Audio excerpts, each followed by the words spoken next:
There we go. We are on. Welcome to this game of Good Society, starring our super role players over here. I am very much looking forward to seeing the church this time, which is what we decided we're going to do for our first novel chapter, and that's where we are at. I'm gonna also try to see if we can try to get like through a whole cycle on this one session. We'll see if we can make it. I might uh, see if I can like let's see cut scenes, and then I might like say, is it okay to cut here, and then you can add something if you want. We'll see if that works for you or not. But just to see if we can try to get like I want to see if we can try to get through a whole cycle if it's possible. If not, that's also totally fine. It just means that well that I didn't make the do my experiment successfully, but that's totally fine. Um, Before we start, I think, or actually, I think I want to start with like around the table, you describing your characters, the main characters here, as they arrive to church. Are everyone here going to church? Yeah, I think we established that the one who's least likely to go to church is probably Madeline, but now she's been talked into it, so so we'll see how that goes. You want to start describing how Julia is arriving? Yeah. So I think Julia is going to church with his her uncle.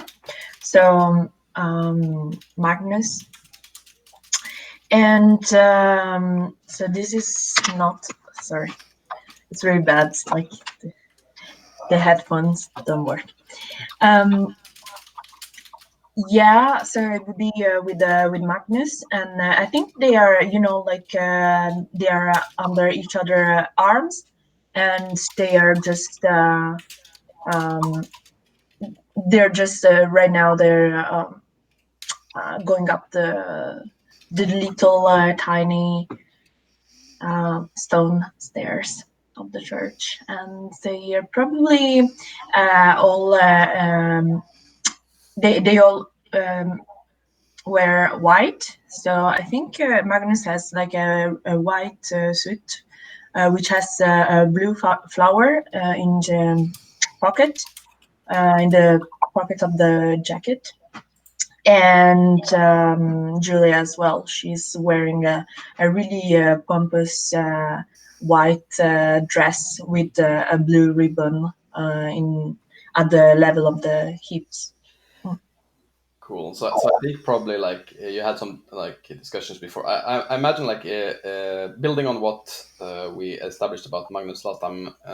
He's probably a little bit insecure about if this is like the right outfit to go to church here, because this is definitely not something you would wear to church in Sweden. Yeah, but I mean, I think it was under my suggestion Yeah, that definitely. you would wear that. And like as you go up as you go up like the stairs, you definitely see him being a little bit like, oh, am I gonna go in there and everyone is now gonna point at the foreigner and say, oh, why are you wearing this white suit? So he looks a bit like stressed. Mm. What about you, Madeleine? So Madeleine is wearing an intricate dress that is well covering. It does enough job in giving modesty to her figure. And it seems initially to be simple and black, but if one pays attention, notice that the pieces are actually either from some dark purple or blue, and there is layers and layers of embroidery on the pieces, even if the patterns are hard to distinguish unless there is a light directly on. and she is wearing a veil. So she's more dressed for a Catholic affair than this. Who are you arriving together with? Not mom. So the question is who I would get to come. Actually, I will definitely not call James. That does not mean that he does not come. Even if an invited, maybe maybe he has business mentality, and church is a great time to speak business afterwards. So is it James that is following Madeline, Joel? Do you think?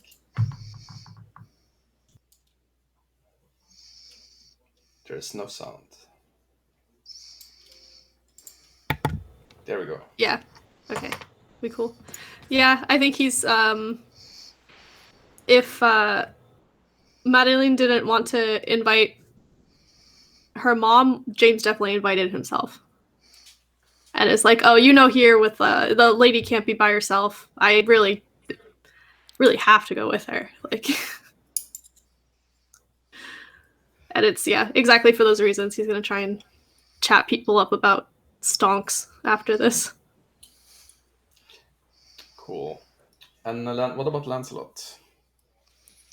Oh, Lancelot, definitely. Lancelot goes to church because you're supposed to go to church. Like, I think he and his sister go. Yeah, and I think like Caroline is probably likes to go to church. Just it's not because she's particularly religious. It's just that all the people are there. So Yeah, like I want to say that we sit in the back because she insists on being allowed to bring like a lapdog with her. for sure. Cool. So first, I'm just gonna ask: is there anyone who has any wishes for scenes here? And two, I know we had wishes for scenes with the male characters here, so that's something I have some thoughts about. But if anyone wants to go first, that's it, probably like the main characters. I definitely feel like, and I don't know that this is an explicit scene, but just something that I want to put out there. But I absolutely think that Jacob is a like greet everybody at the door and say hello type pastor. Like I'm looking at that church there and I see that there's that, like they've got the gate and you go in and all that kind of stuff. Although that's probably the back of that church because that's the graveyard there and stuff like that. But absolutely he would be there, at the top of the steps to greet people as they came in, I feel like. Hello, so nice to see you, so glad you could make it. Pet the dog, all that kind of stuff. Like very glad handy. I definitely want to see like what it looks like when Jacob greets Madeleine. It doesn't have to be a scene, but I just want to see what it looks like. I think it's the thing where like the second he notices her like walking up, like whatever, a block away, he is like greeting people, saying hello, quick perfunctory eye contact with them, but then looking up to watch her, see whether she is actually, going to turn into the churchyard and come in. And,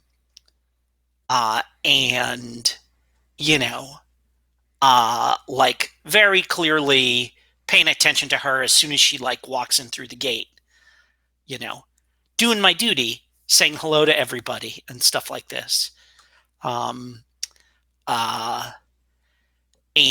like I think he's got that kind of social memory where he can like,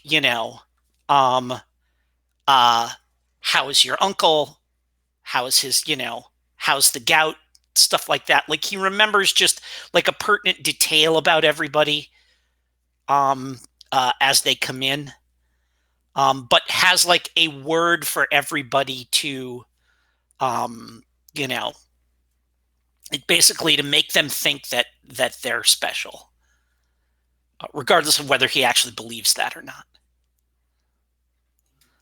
But yeah, well, I think when she comes up, I have like a little wry grin on my face, and I see the veil that you're wearing, and Madeline, are you like, is James like right there with you, or? I think so. At least, until the service is over, because it will not And be have I proper otherwise. and have I met him before? I would think maybe when he was younger. I Got it. don't think he Okay. comes often to the church as an adult. Okay. So then I would say, Oh, wait, but you are a new vicar. So yeah. Oh, yeah, no. yeah, yeah. I'm here pretty recently. Yeah.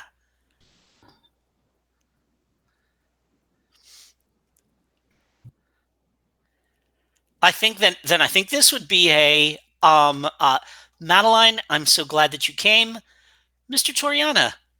Your sister has told me quite a bit about you. All bad things, I'm sure. And I say sisterly. I grin and I say sisterly things. Some of them can be said to be of neutral value. And I say I will presume I'll presume that you're here of your own free will, and not dragooned by your sister.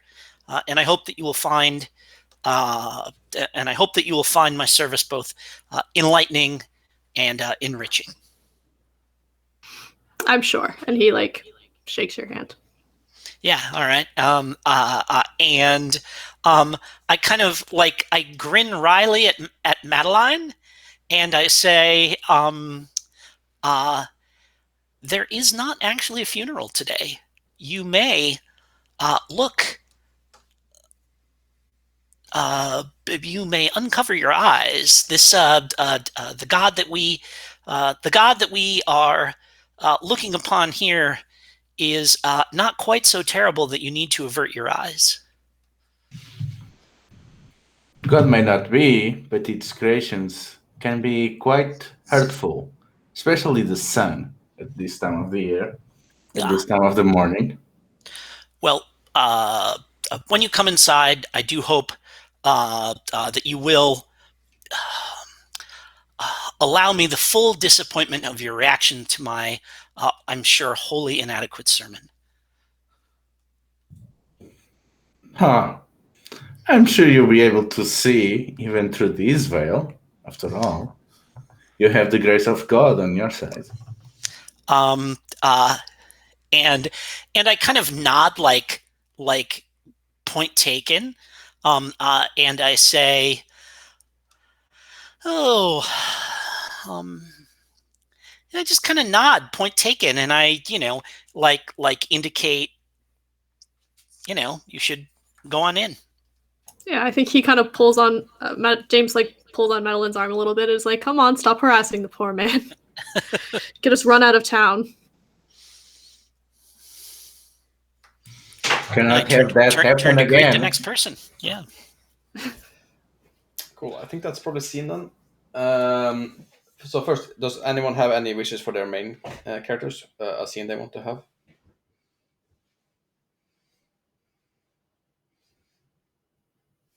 No? I was kind of wondering, like, related but not exactly on topic, if we were still planning to have like 4 cycles. That's my initial plan, at least, and I'll evaluate after 4 cycles where we're at. Okay. I think if that's the case, that maybe Sabella probably would try and find Lancelot again after church, since she hasn't actually seen him yet. Cool. The next scene can definitely be after church. We don't really need to see the sermon, I guess. So where do you meet up? Or where do you? I guess where does Isabella find Lancelot? Because I guess that's the way it goes here, or no? Sorry, so I totally want to spend a token. I want to spend one of Jacob. I want to spend Jacob. Oh, do we? When do the supporting characters tokens refresh? They don't. They have to be. You have to give them to them. I'm going to spend Jacob's last token. To have Madeline find the sermon at like actually moving, like to have it touch her somehow, to bring up, to bring up some point that like maybe not some point she hadn't considered, or maybe it's just the way he looks at her when he delivers it, and the fact that he keeps kind of, as he like does that thing, that like good public speaker thing where when he looks across, he like reads a couple of lines so that he knows what they are, and then looks up at the audience. The way he locks eyes with hers just for a moment longer than everyone else when he, goes around. Before I accept, I have to ask, which direction of the conflict do you think the sermon moves her? Sorry, I'm having trouble parsing what you're asking. Which direction of the internal conflict do you think the sermon will favor?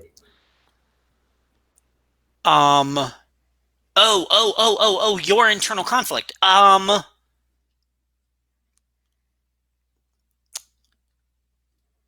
So integration is everybody should like integration is we start at the poles and meet in the middle, and assimilation is you adapt yourself to the dominant culture, right? I think definitely assimilation.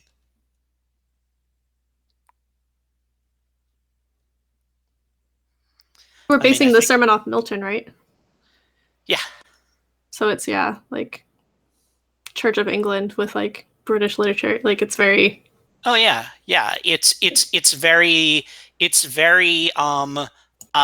we've built on everything that came before, and this is the best thing we've come up with so far. It's not perfect. I'll give you that, but. Do you take the token? Yeah, I think I've taken the token because I think back about the chaos of the continent and the uncertainty, and think back about the reference to Milton and about the questions of essential nature, and start thinking that even if I make compromise, even if I think and I act on ways that are against my nature, if my nature remains intrinsic, I don't have to compromise at all. So it's almost like I am the same person, despite not acting or in any way that I would. So there is comfort in this. Yeah, the only things you have to change will be superficial. They won't be Yeah. the core nature of who you are. Yeah, does not you make... might have to dress differently or pronounce a few words differently, but that doesn't change who you are fundamentally as a human being. Yeah, it does not matter the things that you do and the consequences of your actions. It's only your intentions. Yeah, it all makes sense. Token spent, so you gain a token, my dear. Cool. So after the sermon, we see. My guess would be Isabella finding Lancelot. Where does she find it? And the other thing that I do want to make note of is that like it's a long sermon. It's a like people are squirming and pulling their collars and like like nudging the older people who have fallen asleep type sermon. Virtuosic. But lengthy. So when we see Lancelot, he probably has red eyes. Yeah, a lot of churches here have like a garden / like cemetery outside.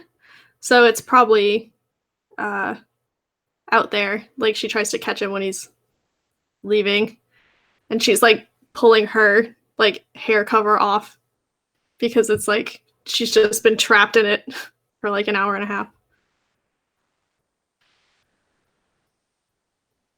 And I think, can I spend a token to say that Caroline goes on ahead?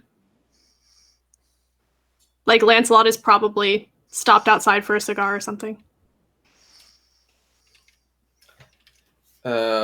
What do you think you need to use the token for? To get Caroline away. To get rid of Caroline. Because they came together. Yeah, that's true. Caroline. So who gets the token? Caroline? I don't think you need to actually for if you're offering it to Caroline, I don't think she definitely like is busy talking to some other ladies or something. Perfectly happy to leave Lancelot alone. So I don't think you need to spend a token on that. Okay, yeah. So spell is gonna ambush him, basically.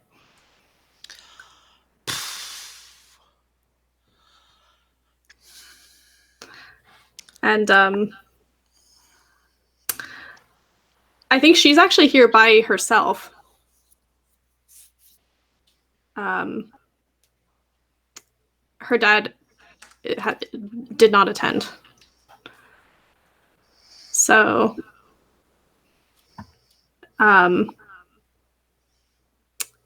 she comes up and like looks around to see if anybody's like watching, and she's like, I've heard your father's in town.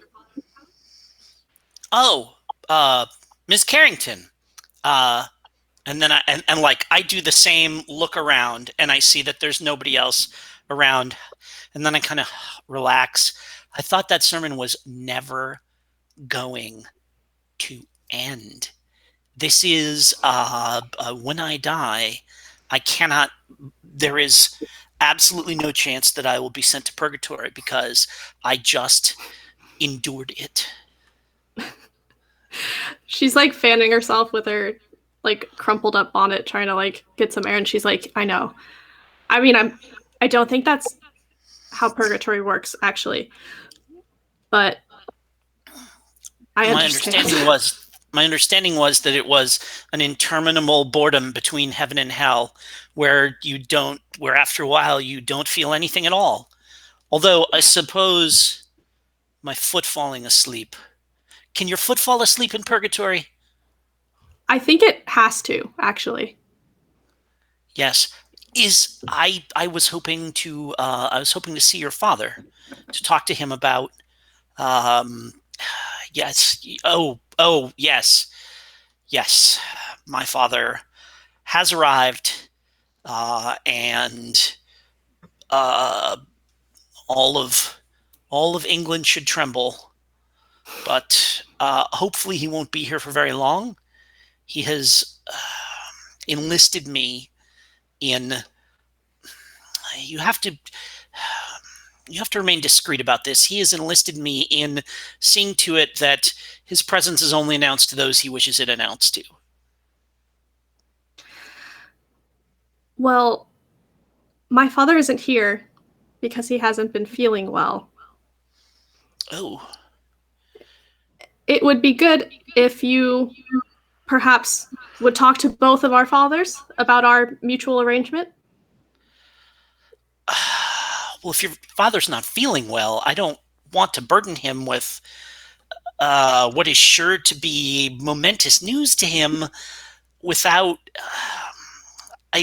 what's the nature of his distress? I'm not sure. It's not the kind of thing that he would tell me about, honestly. But... Well, then let me come by and visit, and I'll get the lay of the land. I'll see how he's feeling, and if it seems like he's up to it, then perhaps that might be. Perhaps then I could proceed.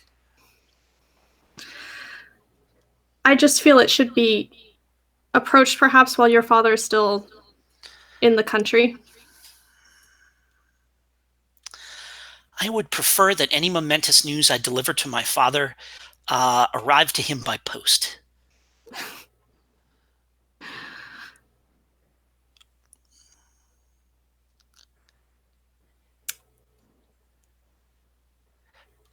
How long does it take letters to go back there? A couple of weeks, something like that. I don't know. It depends in where upon that godforsaken frontier he may be. He may have set up whatever hut or lean-to it is that he lives in when he is not here. But I assure you, things are simply very difficult right now. He is in a mood, as I am sure I have told you can happen. And when he is present, when he is here, he is unpredictable. And I would prefer that volatility, I would rather experience it at a remove. Like for the past 3 years. You have always seemed to be content to let this happen in due time. What's the nature? My father didn't approve before. He sees things differently now. I told you in my letter. Oh. Yes, your letter, of course.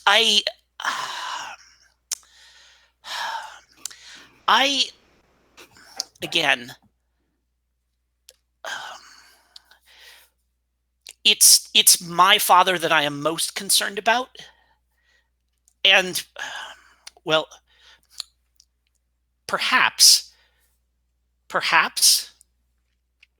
I can convince my father to attend the party. We can make introductions between the two of them, and we can see how that goes.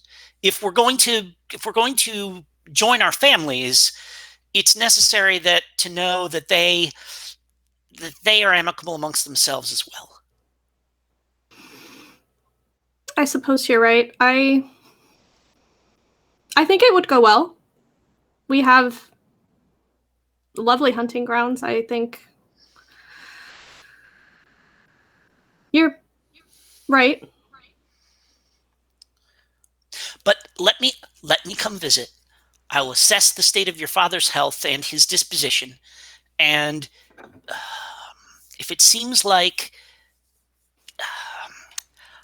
I worry that he may have told you he was amenable simply to placate you, and we need to see if, in fact, my actual presence, if he's as amenable to that, in fact, as he is in theory. Yes, of course. Have you ever thought about moving to America with your father? Just and as a player, I am incapable of conveying the sudden look of horror that goes across Lancelot's face, the just rictus of terror at that prospect. Like his jaw, like his jaw drops, his eyes goggle. He actually he recoils a step or two back and holds his hands up, and says, "I would rather live in Wales."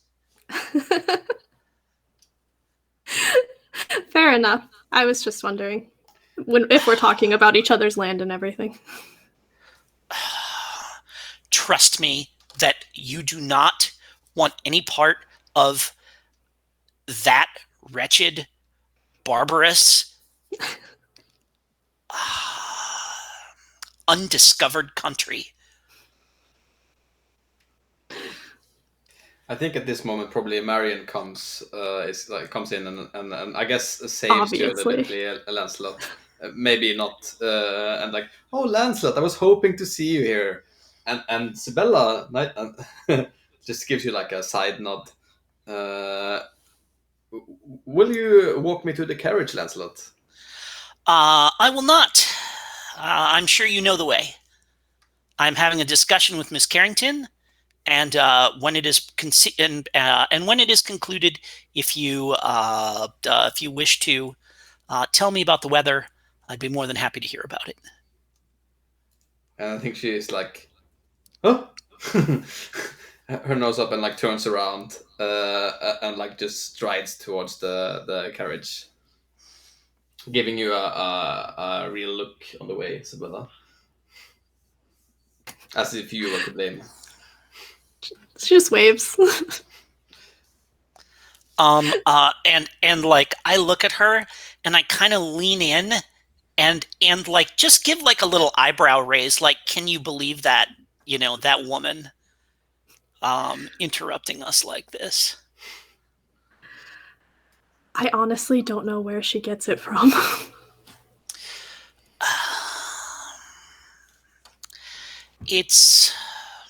She must come from a very bad family. It's an affliction.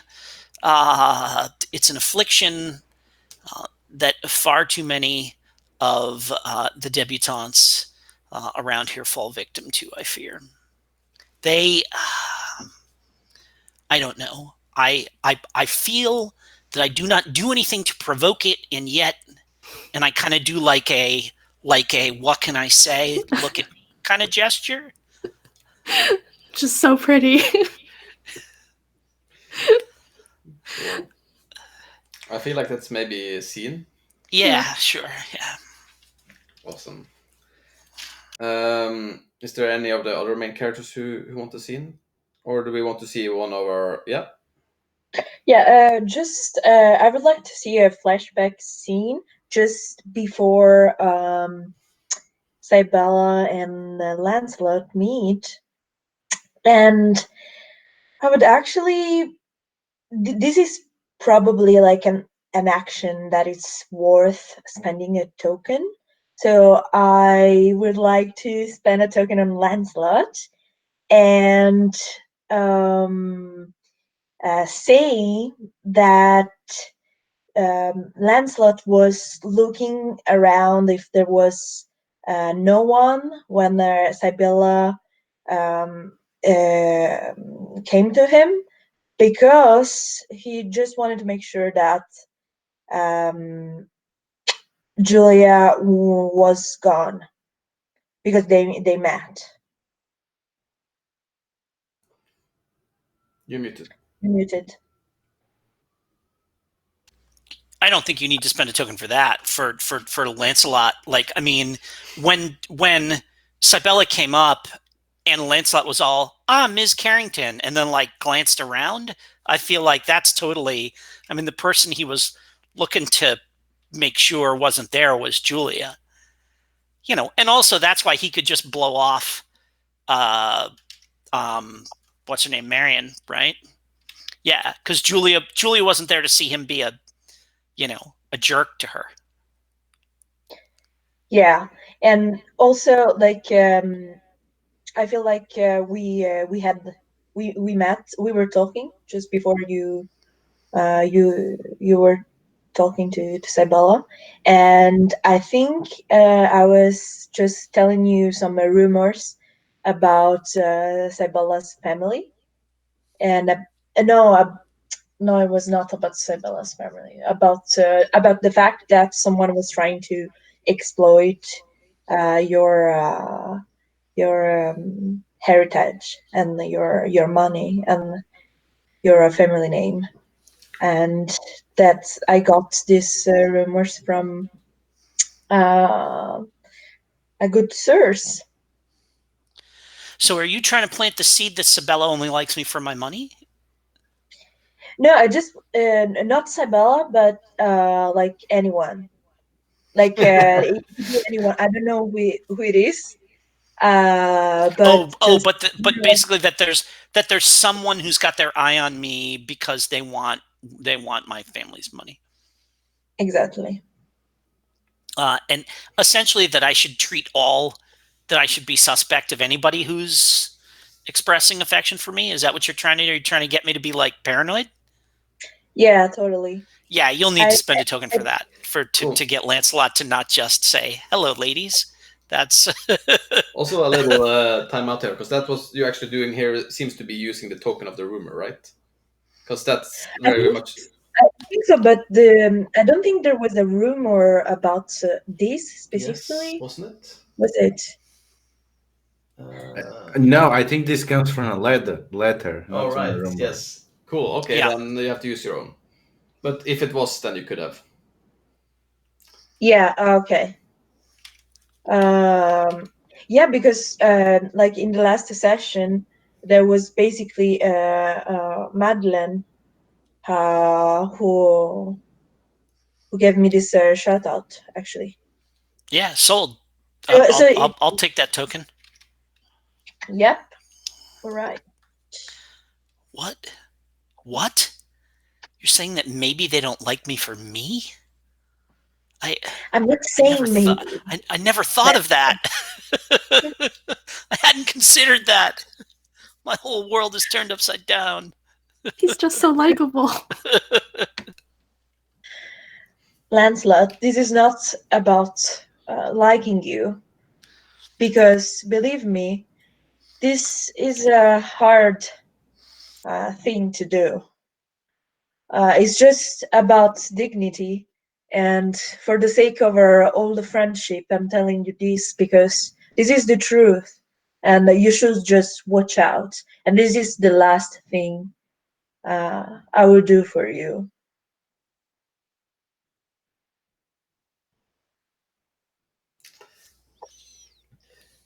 What a saving grace. Cool. Yeah. So another And I think, token for you. True yeah, and friend. I giggle and I walk away. Cool. I think I need some help remembering here, but I remember wanting to see let's see, Daniel and Jonathan meet. I'm not completely sure why, but there was something we established in that scene last time. Can someone help me remember? There's some matching going on there, no? I think Madeline is involved. Yeah. Actually, Yeah, Jonathan was not Jonathan going for Lancelot. no, wasn't it Madeline going for Daniel? Like when she was describing like the perfect man, and she said, "Oh, like a professor." That was with Marion. Yeah, we Yeah, can. yeah, Daniel and Marion. Jonathan confronting Yeah. Lancelot was another thing. Yeah, because I was actually going to ask that. Will Daniel be on the church? I think Uh, probably yes. No. Oh yeah, Daniel absolutely would go. Like I think Daniel's the kind of person that would go to church and then like afterwards end up in a spirited discussion with the vicar about the finer points of Milton and stuff like that. I feel like he would engage intellectually with him about it. Yeah, but as the wingman, after what happens with Marion, probably gonna step in. Yeah, that could be a thing. So when Marion like storms off. Yeah, because it's also that was the match that they proposed, I guess. So that fits well.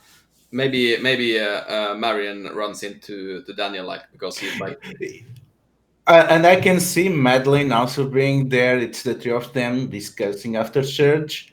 So probably Madeline points out that this is happening to okay, Daniel. cool. So I definitely see this scene. This is probably Madeleine and Daniel like standing chatting around coincidentally when Marion comes storming off from Lancelot.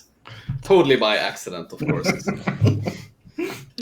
Okay, cool. So Fran, Do I need to offer a token to someone to accept this, either to you or to Daniel through Fran? I think maybe I don't think so. for Marion, maybe yes, actually. Okay, I'm gonna give it to Marian to instead of her running away to the carriage so that she can stop enough for Daniel to engage. Hmm. How like she is like completely on her way past you, what do you do? What do you say to stop her?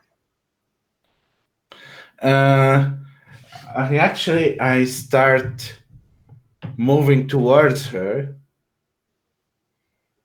Marion, my dear, I had not seen you so far this Sunday. And I think like you see her and she can't like contain herself and she's, can you believe that man? Oh, What? surely he will not dare. I thought he was better.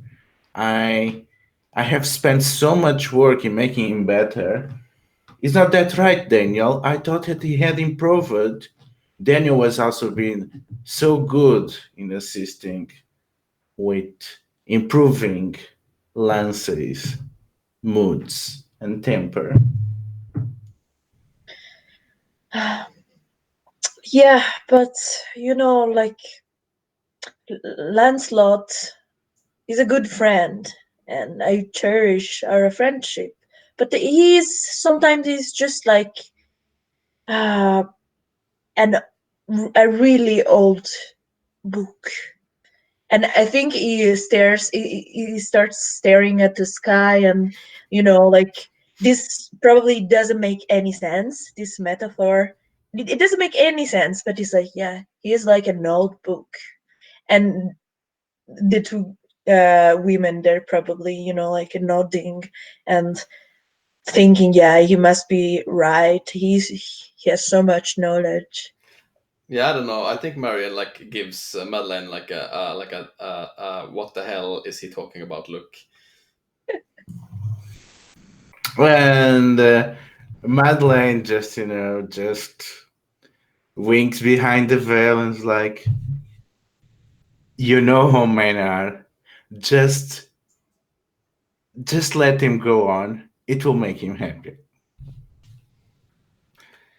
So, and I think like she composes herself a little bit and like addresses uh, uh, Daniel like directly. So, I heard you're an aspiring professor. Is that right? That is correct. And in which field, if I may ask? Birds. I want to know everything about the North Atlantic European birds, especially those amazing starlings with their colors and their wings. And yes, but that was a bit too specific, perhaps. The wider field is biology and ornithology. Uh, yeah. Yeah, and I think Do you know anything about birds? Are you interested in birds? Are you passionate in birds? How could you not? I mean,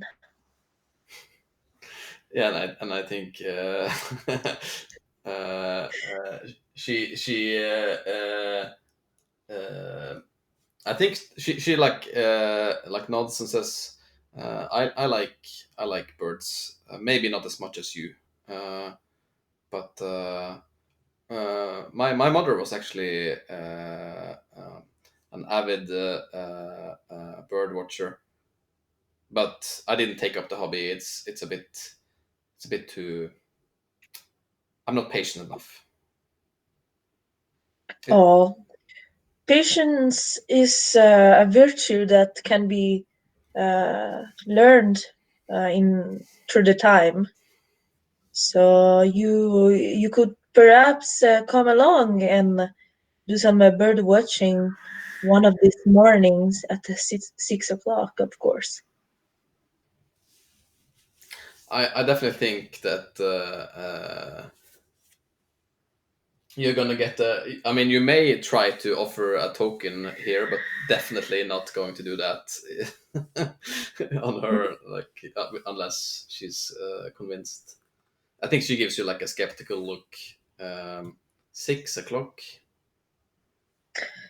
Yeah, I think when I say that, I'm not specifically saying that to Marion, but both Madeline and Marion. Uh, and Madeleine chuckles a bit. Oh my, so early. I know someone that has a bit of problems waking up in the morning, and that would be an adequate punishment for their rudeness.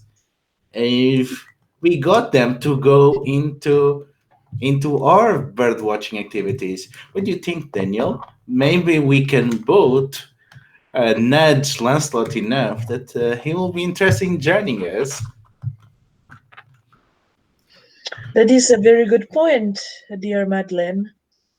I think Yeah, we should probably organize an activity that with a bird watching that includes uh, Lancelot.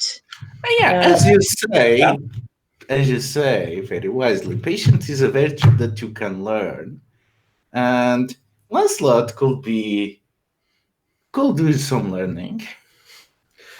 Yeah, I think yeah, Marion suddenly looks interested and says, "Well, okay, maybe I'll think about it. Send me an invitation."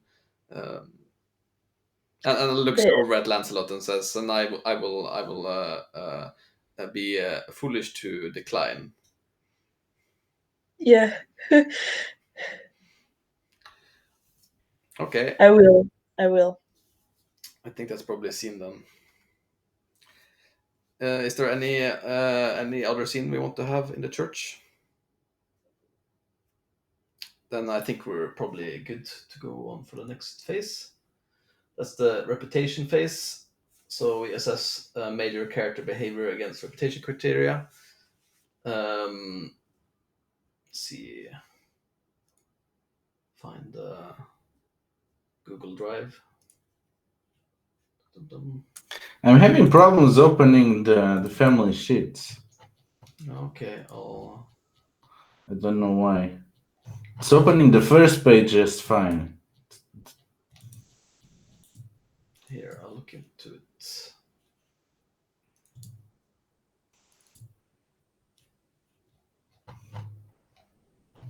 Okay, it opened now. I'll also put it in chat if anyone lost the link.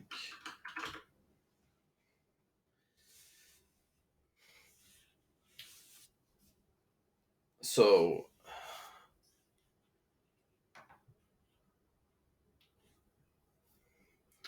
anyone feels ready to go?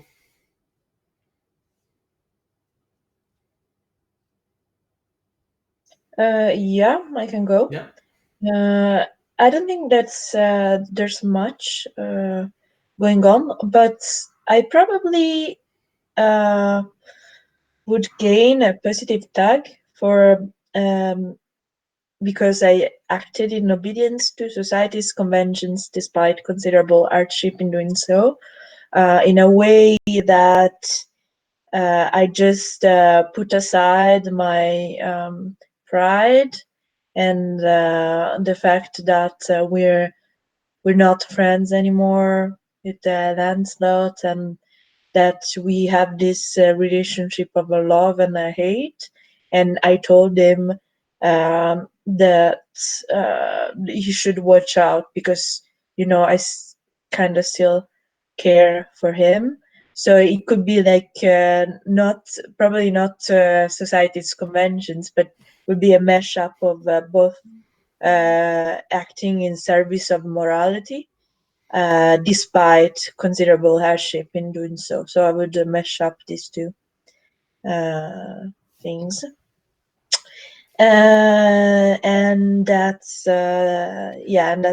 all. Yeah, that tracks up for me, I think. Maybe something like selfless. Uh, yeah, yeah, or loyal, Yeah,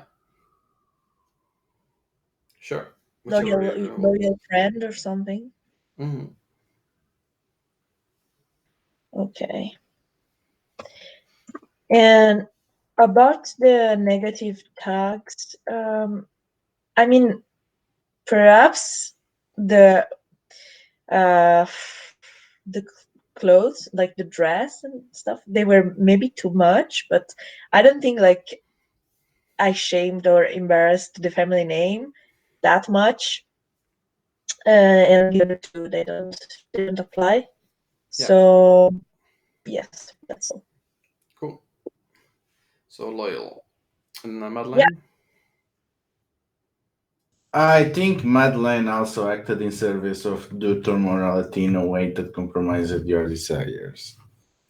I think they are going very strong to assimilation. They did not act on any of their desires. They have been going along with whatever society wants to place her in.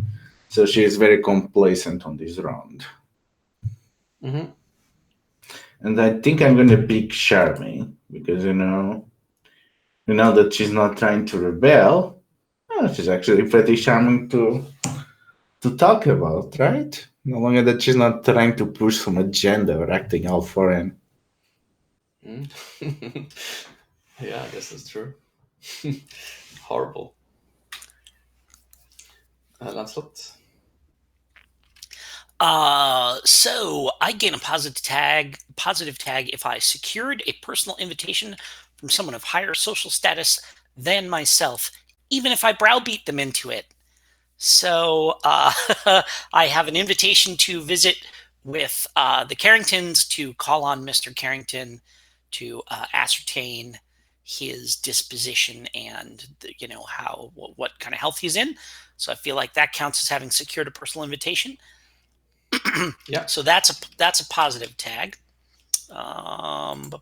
Which I am gonna. What are my positive tags? I think that is an ambitious tag that I'm gonna put on there. I feel like that counts for ambitious. Mm-hmm. And I gain a negative tag if I acted in an uncouth, low class, or vulgar manner. And basically telling Madeline, was it Madeline? Marion, right? Yep. Yeah, basically telling Marion just to get bent because she was interrupting my conversation. I feel like that was relatively uncouth and vulgar, although Sabella didn't seem to mind that I was being vulgar, like on her behalf. But yeah, definitely vulgar. And oh look, and there's a negative tag, vulgar. So I think I'm going to put that. This is also where we can investigate what it means when you accumulate 3 negative tags. Oh yeah. Oh, which I think Julia has as well. Mm-hmm. Let's see here. I think I get a reputation condition. Yes. Reputation condition. Let's see here. Oh. Just gonna get my PDF up here.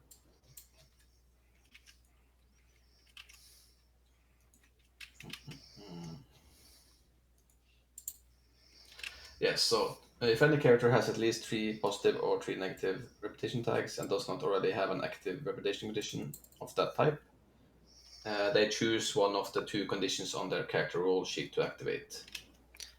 They then frame a short scene where we see the effect of the reputation condition spring into action. So I think like a vignette or something like that is fine for that.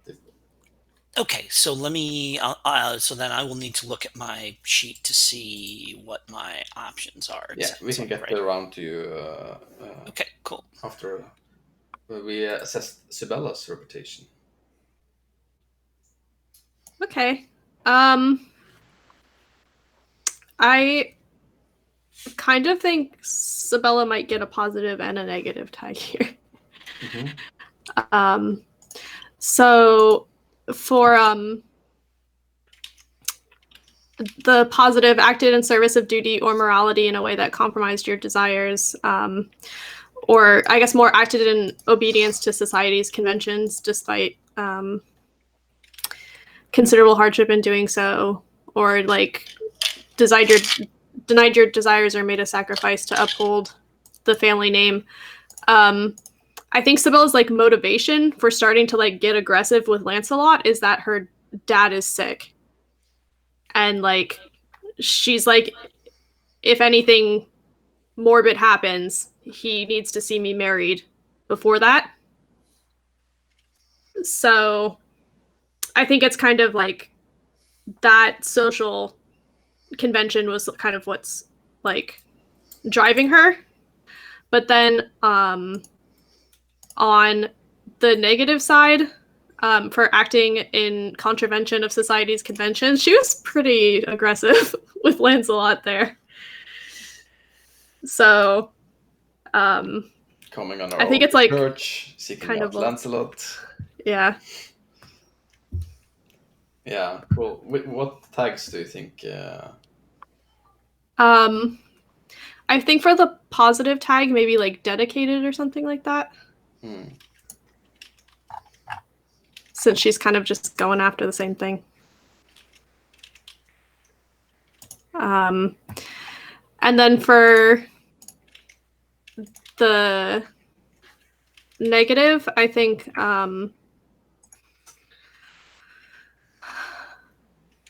maybe like a Meek or something like that. Because like she started really strong, but as soon as Lancelot was like, no, we have to do this the social way, she's like, yeah, I guess you're right. Okay, fine. Like, Yeah, I see that. I think that's a good tag for someone to use as well. yeah. I'll type in a second because I got a really clacky keyboard, but Yeah, cool. that's where I'm at. And then I have 3 positive tags once I Oh. add that. Yeah, so you also get to have a look at your reputation conditions for the positive ones.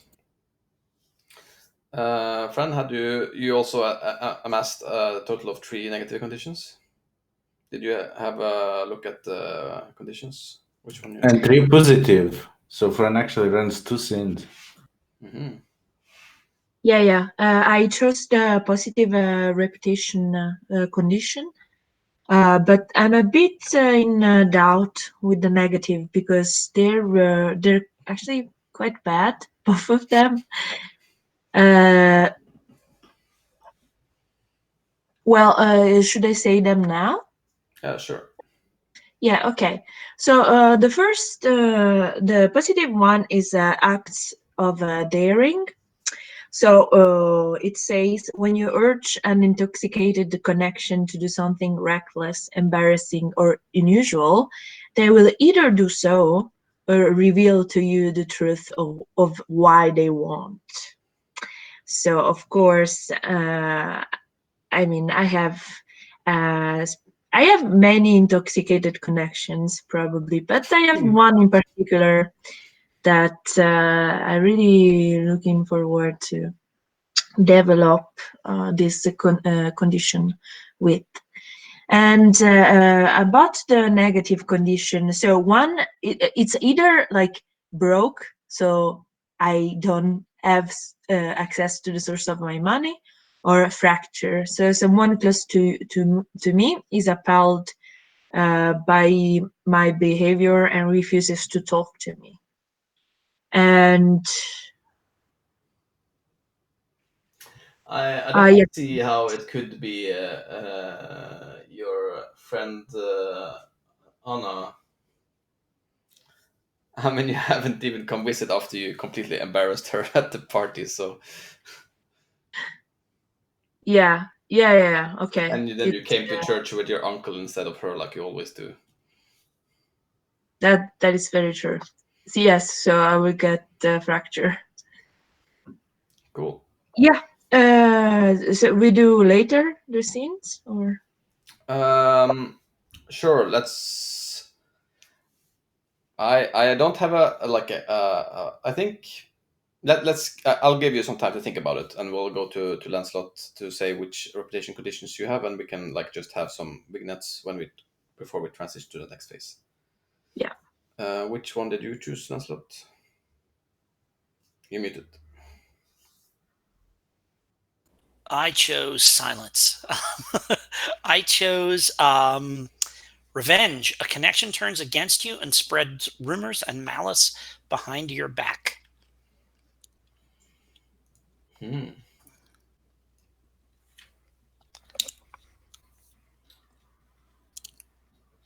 Who could that I know be? what I think would be. I know what I think would be interesting, but Yeah.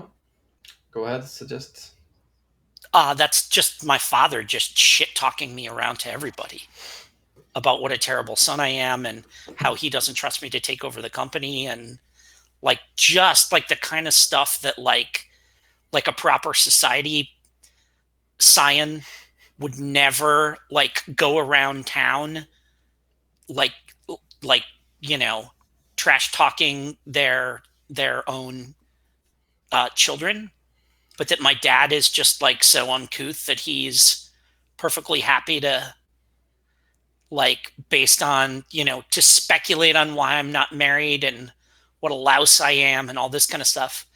And I don't know that it's so much that he's like deliberately like so rumors and malice, like, and it's not so much just that he is like that he's like maliciously making shit up.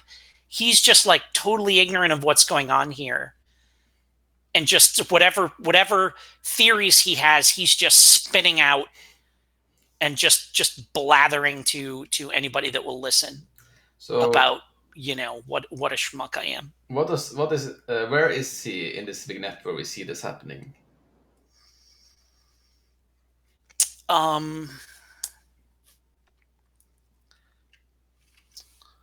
Is there like in tone with what we wanted last time? Is there a gentleman's club or something? No. I think he's visiting with Isabel. Oh. Because I think I like, so I don't play him, so it's up to you. Oh, except I play Isabel. Yeah, okay, which I'm realizing now. Yeah, totally. Like, I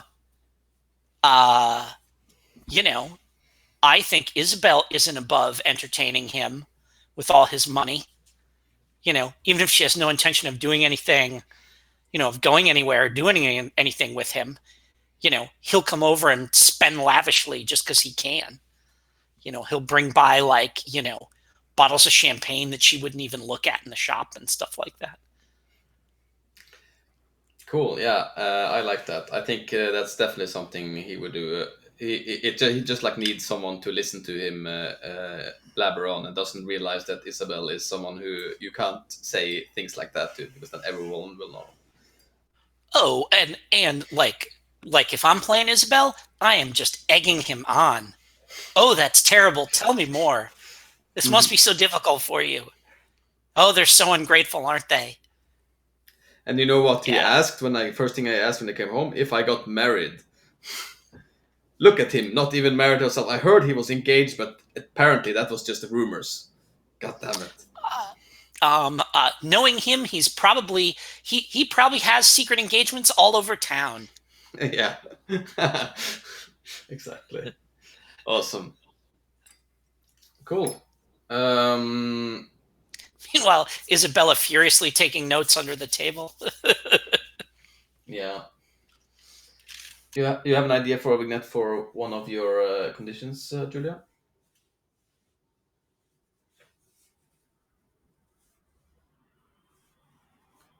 When you're muted. Yes. Oh, sorry. Yes. Well, I have one for of course, the fracture, which is, which is with Anna. So I think that before going to the church that morning, Anna, she came to Julia's house, and she was waiting at the door. And at some point, there's Magnus and Julia who come out from their house, and Julia says to Anna, "Oh, hello."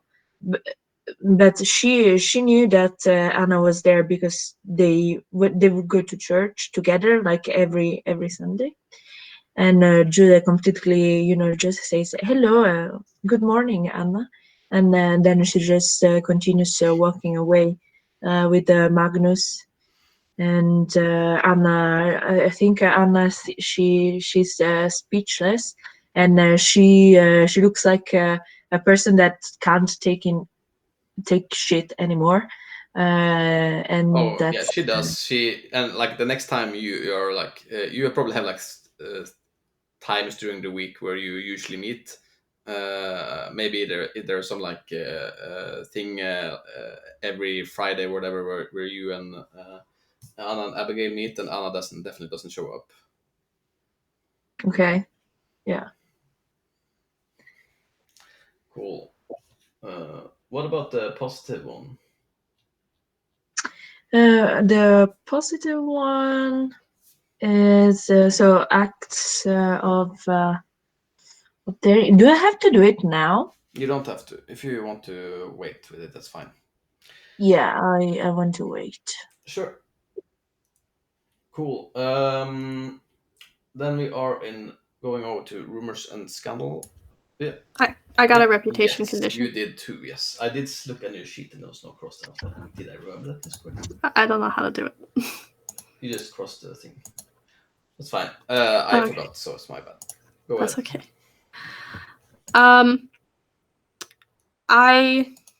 I'm going to pick a tremendous catch. You've proven yourself a tremendous catch. Every appropriate connection would wish to be your suitor. And I think the scene is probably just like a montage of people whispering after the church. I don't think it's even necessarily anything Sabella did. It's probably something that like Lancelot is gonna realize in like 2 days of like if something happens to Sabella's dad, Sabella is gonna come into like a lot of like land at least, and maybe money. She and her, I don't know if this would be something that I would like have to spend a token to say about the world, but Sabella and Grant have different backgrounds. Grant is peerage and Sabella is old money. So I think maybe actually like Sabella has money in a trust from her mom's side.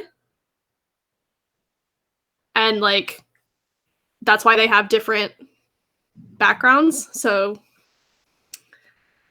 I think news of Grant having a bit of a cold is pretty juicy. Cool. Yeah, don't ask where the like money that. comes from. That's very cool. Yeah. We need to get some suitors knocking on Grant's door, I think. Yeah, it's probably, like I said, a lot of whispers of people being like, oh, he's not here today, he never misses, and like he's getting on in years, and then like somebody being like, Sabella looked very lovely today. In a completely unrelated way. Awesome. Cool. And then we move on to the rumors and scandal phase. So, time to spread some rumors. We'll take turns to create or spread a rumor. So this you can also spread rumors that are already there. We haven't used any of them, and let's see.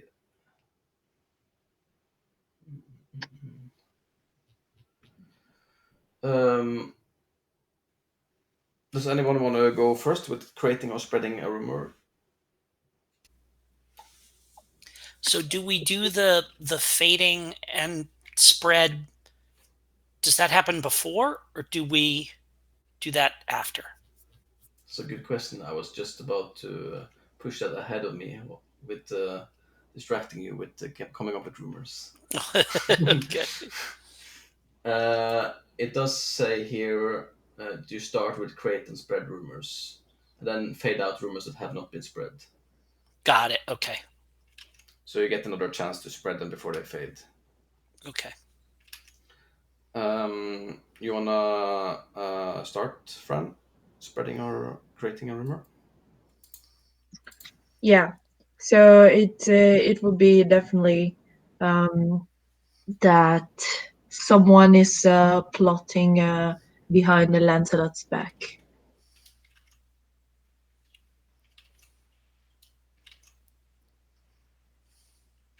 Nice. Yeah. You're writing it down, or is it? That's a new one, right? Oh, no, it's the one. Sure. It's a new one, right? I, Yeah. I'm gonna write it. Cool. You wanna go next, Ludo? I still need to think a bit. Yeah. Wanna go next, Jim? James is courting Isabel. Nice. Oh yeah.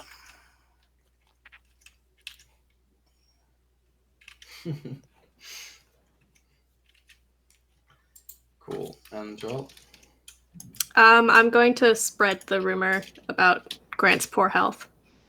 Nice. Not afraid to kill my own dad in fiction.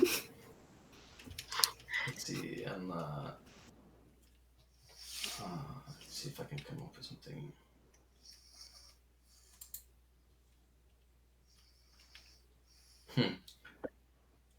James is courting. Oh, this is Dad James, right?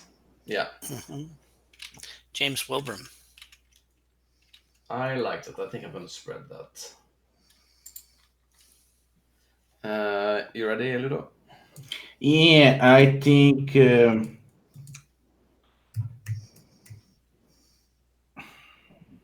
What is the word? Disavowed, disinherited. When someone is cast out of the family, Disowned. disowned. Yeah, I think it's gonna be. It's gonna be.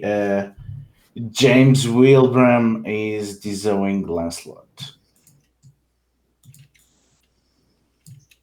Nice.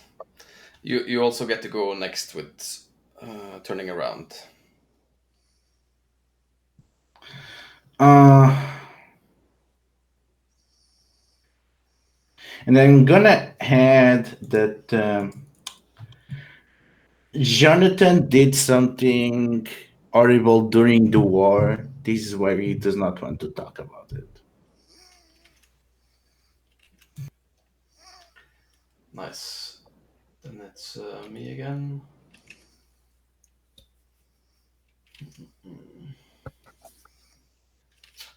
I want to make. I think there is. There is a rumor that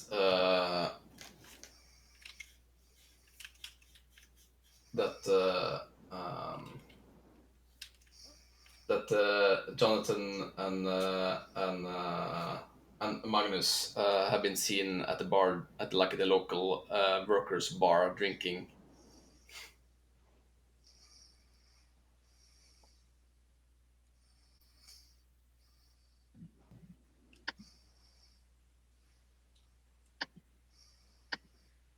You want to go next, Joel?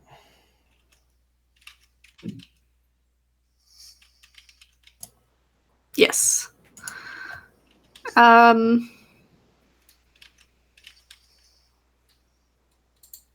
kind of want to spread the rumor about Jonathan because it seems interesting. Yeah. Jim? Oh, I want to spread the Wilburn family has been unable to secure loans for their operations. Nice. Let's complicate all of that. And Fran. I want to spread Jonathan and Magnus have been seen drinking in at the pub. And why are they friends suddenly? Who knows? Cool. Are they friends even? We don't know. Unknown. Cool. I think this is a good time to have a little break while I also figure out the rules of the reputation phase. Let's be back at past. Is this okay? Mm-hmm. Yeah. Okay. Cool. See you.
I think I want to try to tempt Daniel to be more into Sabella. It would be a fun kind of thing, actually. It's like the wingman. I like that he's into birds. Yeah. I'm just like I'm making a ship chart. What are the That sounds possible very matches? difficult. Yes, it does.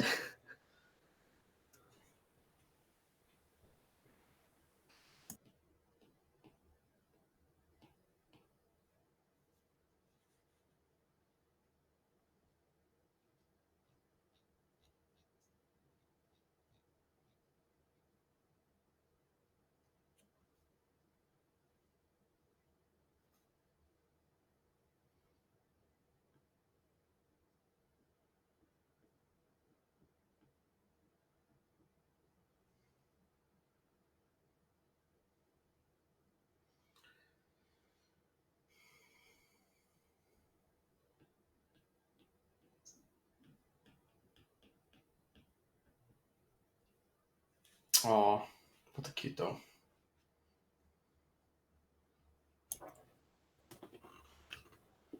She's been here Yeah, the whole so time. tail. She's just been like licking her shoulder for like an hour. It's gotta be clean. I'm afraid that like her weird gross noises are gonna be on mic. No, I haven't heard any of Oh no, no! She wanted to make a ship prediction. Yeah, I'm seeing that my ship chart is like I have all the arrows towards Lancelot, but Lancelot just rejects everyone.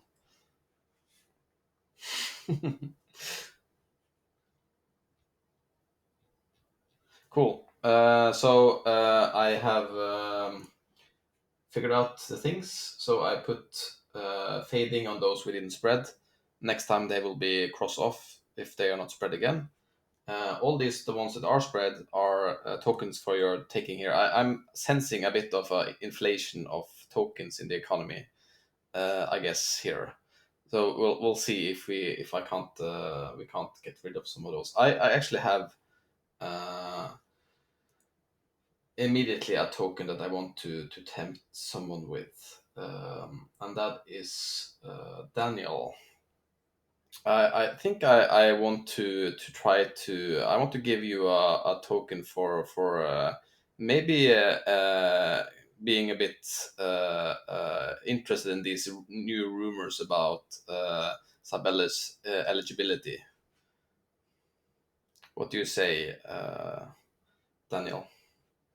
I mean, someone's got to pay for your bird professor tenure. Well, but in theory, I don't know that, for example, Madeline is going bankrupt, right? Is that a rumor that is spread? No. No. Is Madeline going bankrupt? Like mean- Madeline's family, I think, like from past episodes, like they weren't in a good financial condition, right? Yeah, that's my mom married a banker. That's not a problem anymore. Yeah, they're rich now. They're the new money. Oh yeah, that's true. Well, My thought here is that it would be interesting to have one someone that actually wants to marry Isabella, and two someone something that can drag Daniel in two different directions between Madeleine wanting to hooking her up with Isabella's cousin and the other cousin Isabella. That was my thought. yeah, sure. Okay, I'm gonna take. Yeah, I got it. Cool. So one of my facilitator ones gone then. Nice. This is now our letter phase. Is there anyone who has any letters they want to write or want to get? Also, if you want, you can pay a resolve token to have someone or get a letter that would be advantageous to you or interesting to you. Also, you can use the tokens in regular ways to influence characters and things that happens in fiction.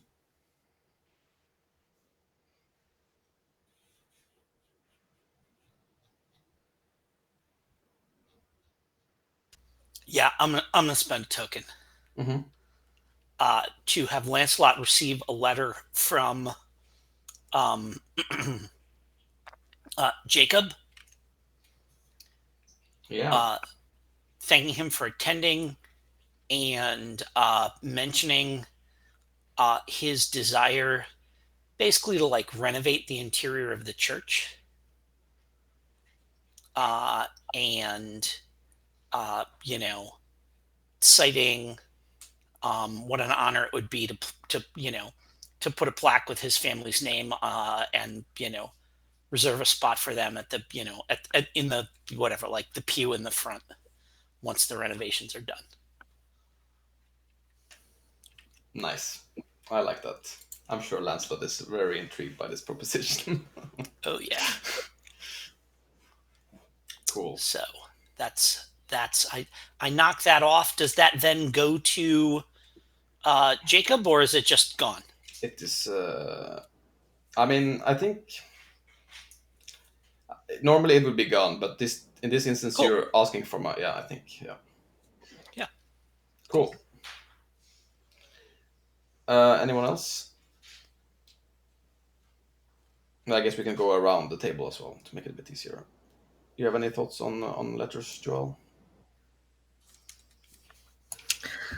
I'm still kind of mulling it over. And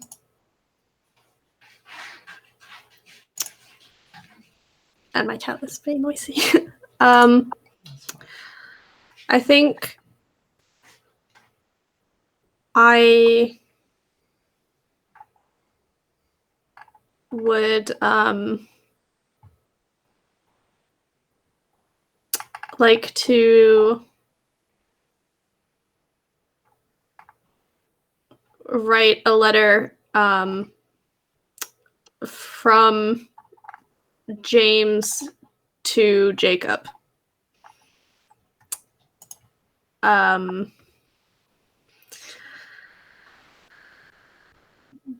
Basically,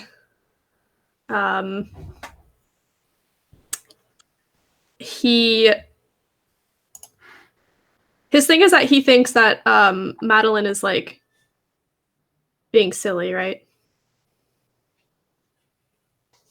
Yeah. A pathetic pawn playing at nobility that should just grow up and accept reality. So I think he's kind of he's writing a letter that's essentially just about Madeline. And saying, yeah, we do have two Jameses.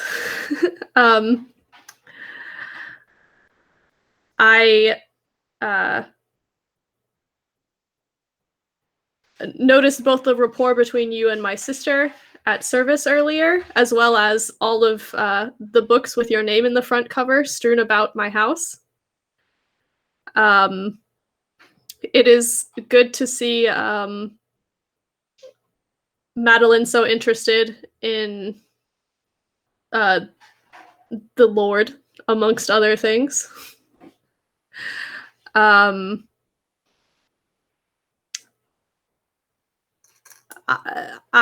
am certain that my mother and sister would both be delighted to see you come by the house at your convenience. And like PS and then like something that he like noticed about the sermon, like him saying like, oh, I loved the mention of like this particular like line, so that he can be like, yeah, I know books too. So yeah, I think that's it. Nice.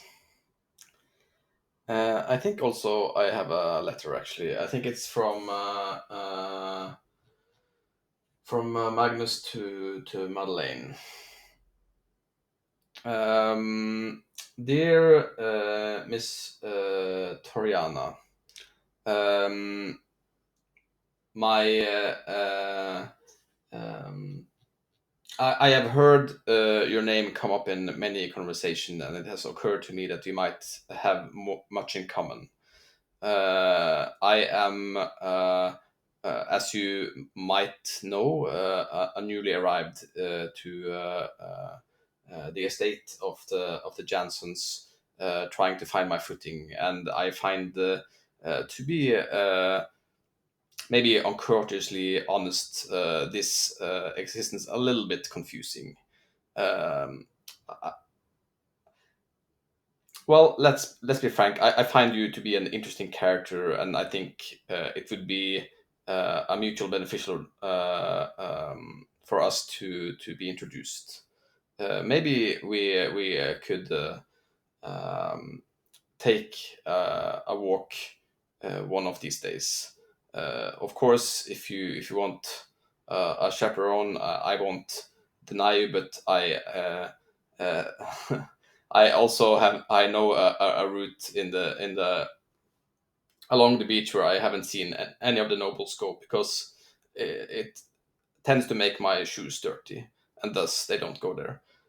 So if you would prefer that, that is also an option. I hope this isn't too frank, but I am desperately looking for friends here. Um, yours, Magnus.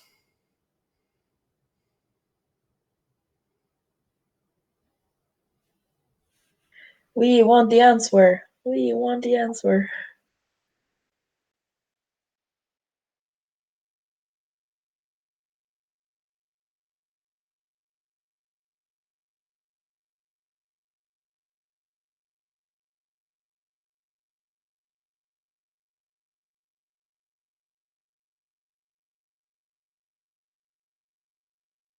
Do you have an idea for letter friend? Yes. I would like to send a letter from Daniel to Anna, my friend, Anna, Julia's friend. So I think the letter says, "My dearest Anna, it was with great disappointment that I did not see your gracious face at church last Sunday. I was,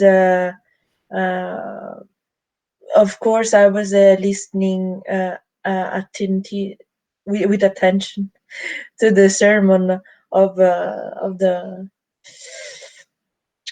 pastor, the priest, in order to discuss about it. But from time to time, I just got distracted from the lack of your familiar face. I just um,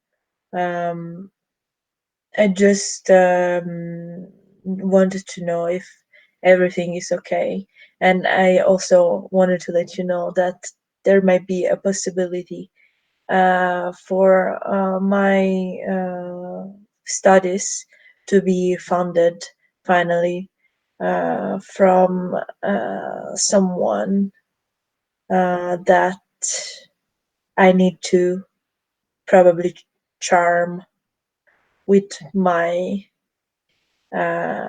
abilities, but you know that you're the only one in my mind. Yours, Daniel. Nice, cool. Ludo. Yeah, It's gonna be a letter from Abigail to Lancelot. Dear Lancelot, it is unbearable to see how poorly this season is treated.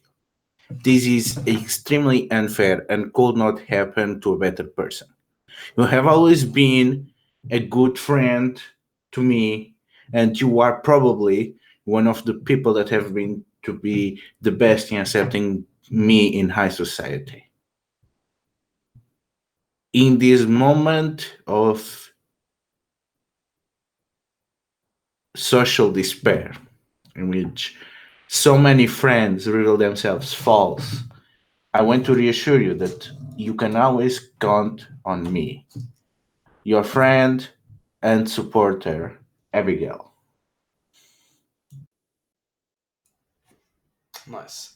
Then back to Jim. Oh yeah, this is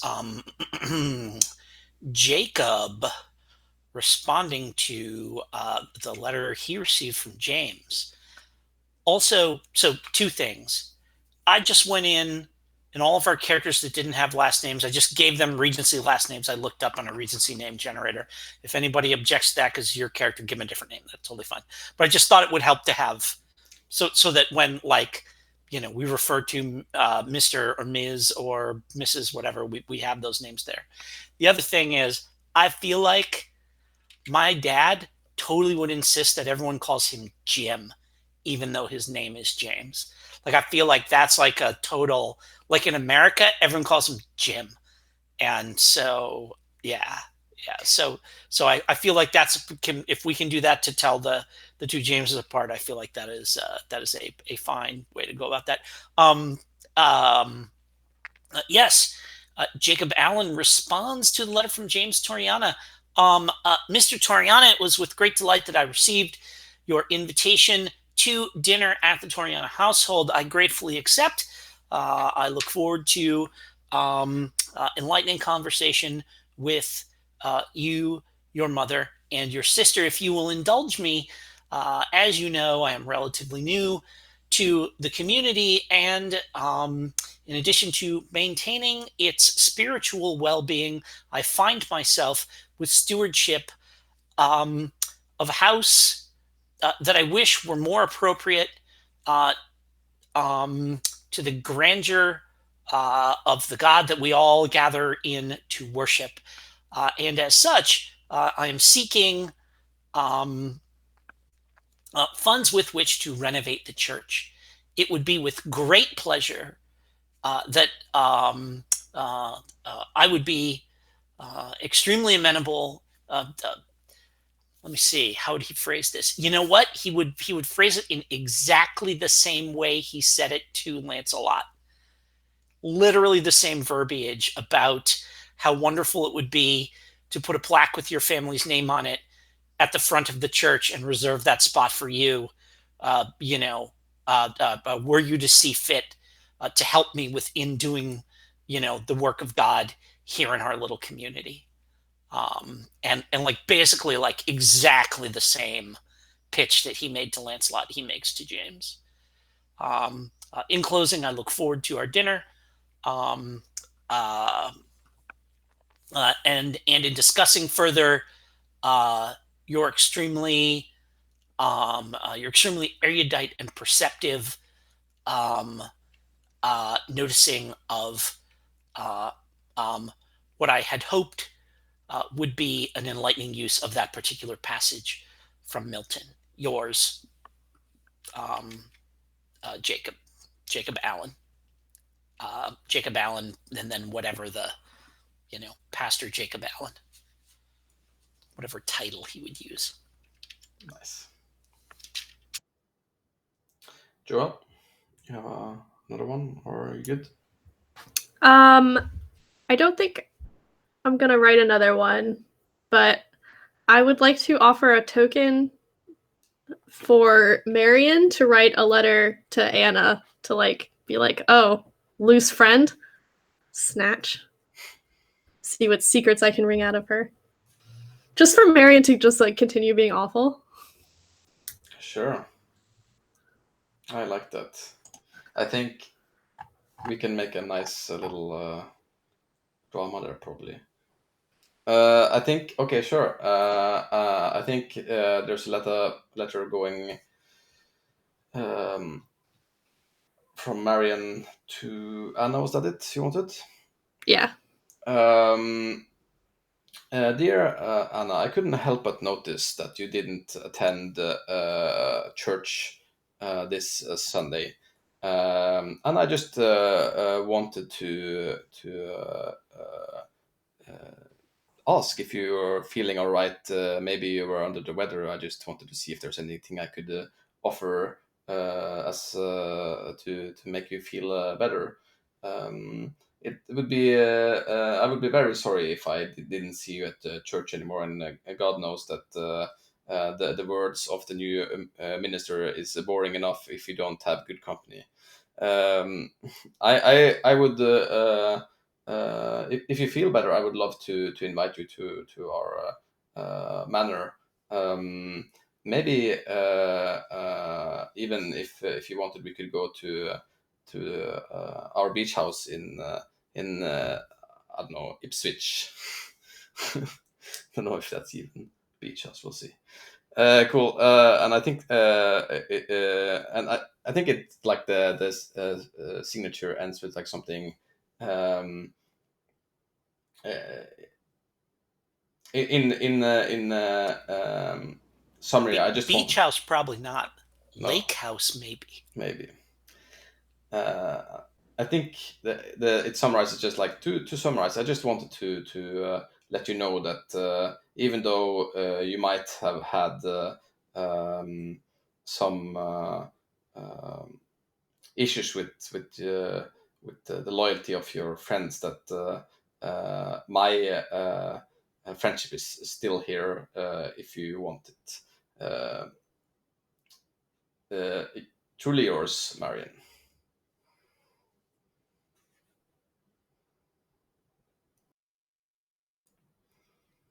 Cool.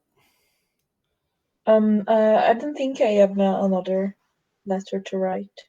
No. So yeah, I'm done.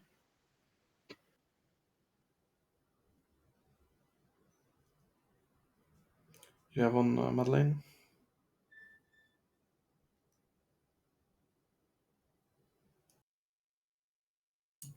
I think I'm gonna finally respond to that Sibella's letter.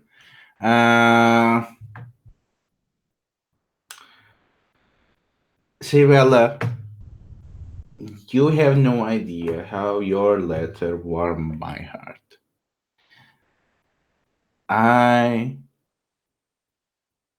It took me a while to understand how all things fall into place, and it fills me with great joy to see that even in the most dire circumstances, as your family are involved in, you seem to find your place and become a sturdy rock in which others can rely. I look forward to see what you can accomplish and to be there for you in the future. Signed, Madeleine Toriana. Nice. Lastly, Jim, is there a second letter you want to write?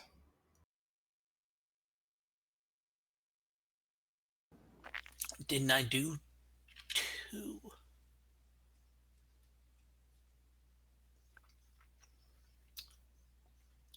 I thought didn't I do two? No, did I not do two already? I think you wrote. Yeah, you wrote back to two people that. Yeah, that's what I thought. Yeah, I thought I responded. I thought I responded to two letters. I did. Yeah.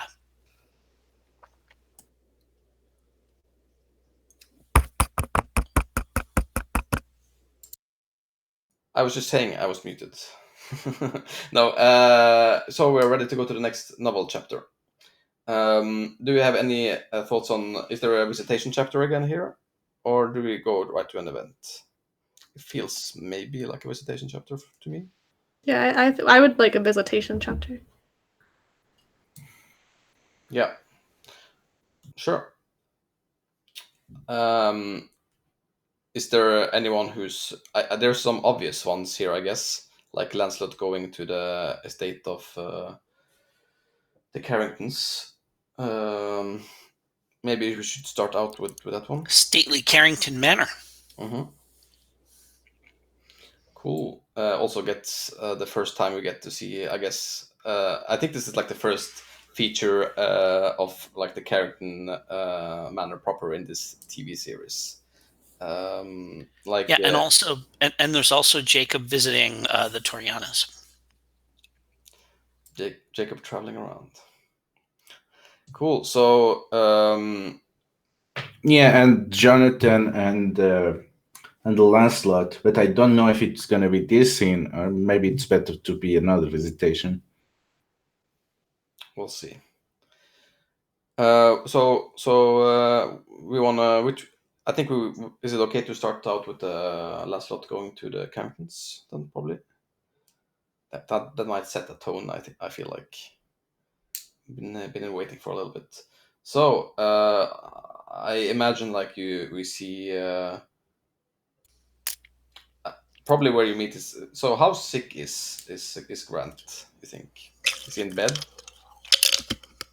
I think at this time period, you'd have to be sick in bed to not go to church. So probably, I don't know if he's like literally dying yet, but like he's probably pretty, like he's at least in bed, I think.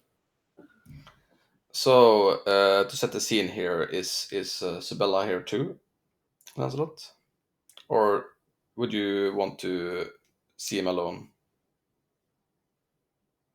I guess it's how we established it is probably both of you, right?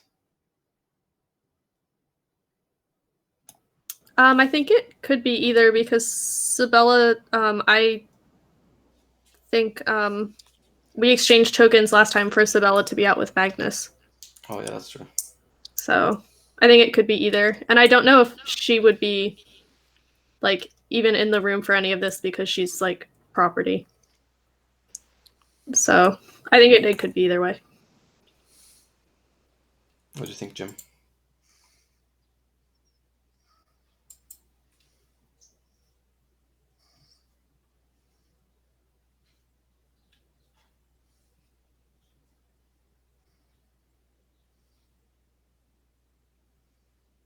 So what should we just go or Yeah, what? you think you're meeting Grant alone? I'd be stunned if like I mean, I guess Sibella and I weren't explicit in our conversation about whether she would be there or not. I I think it would be like I think it's more interesting if I think she's going to be there and then it turns out she isn't, and it's just like awkward meeting with him that I thought was going to basically like be mediated by her, and she's not there to guide, help guide me through it. Yeah, well, because Lancelot is like uneducated, right? So he wouldn't necessarily know that she's like that's nowhere near her job to like mediate that. Yeah. Cool. So he's like, oh yeah, obviously, and she's like, obviously not. Bye. I like that. So you're probably like in the bedroom of Grant. I imagine it's a pretty big room. There's a lot of like portraits of Carringtons of old, and there, and I imagine also like a big window lets in like light, but you see it's like pretty dusty there, and also like I imagine like the it's very like nice furniture, but it's definitely a little bit run down. It hasn't been like they haven't changed the done the changing of the backs of the chairs and stuff like they probably should have. Like the upholstery's kind of like worn down and stuff like that. Yeah, sure. And I think probably you smell like the faint like smell of cigar in here, from the probably the cigar that you sent earlier. Yeah, and it's going to be super awkward when I show up with another box of cigars for him, and he's like in bed, pale, hacking blood into a like a handkerchief, kind of like looking consumptive and stuff. And I'm like, okay. Yeah, I think that's probably where our scene starts. After Yeah, being led okay. in, and Grant like looks over, and you see him like looking at the cigars and up at you, and like nod. Oh, another round. Great to see you, Lancelot. Glad you could make it. Pardon me, just for a second. I just need to go shut my door because I got noise coming in from the other room. Yeah. Give me just a moment. I'll come right back. Yeah.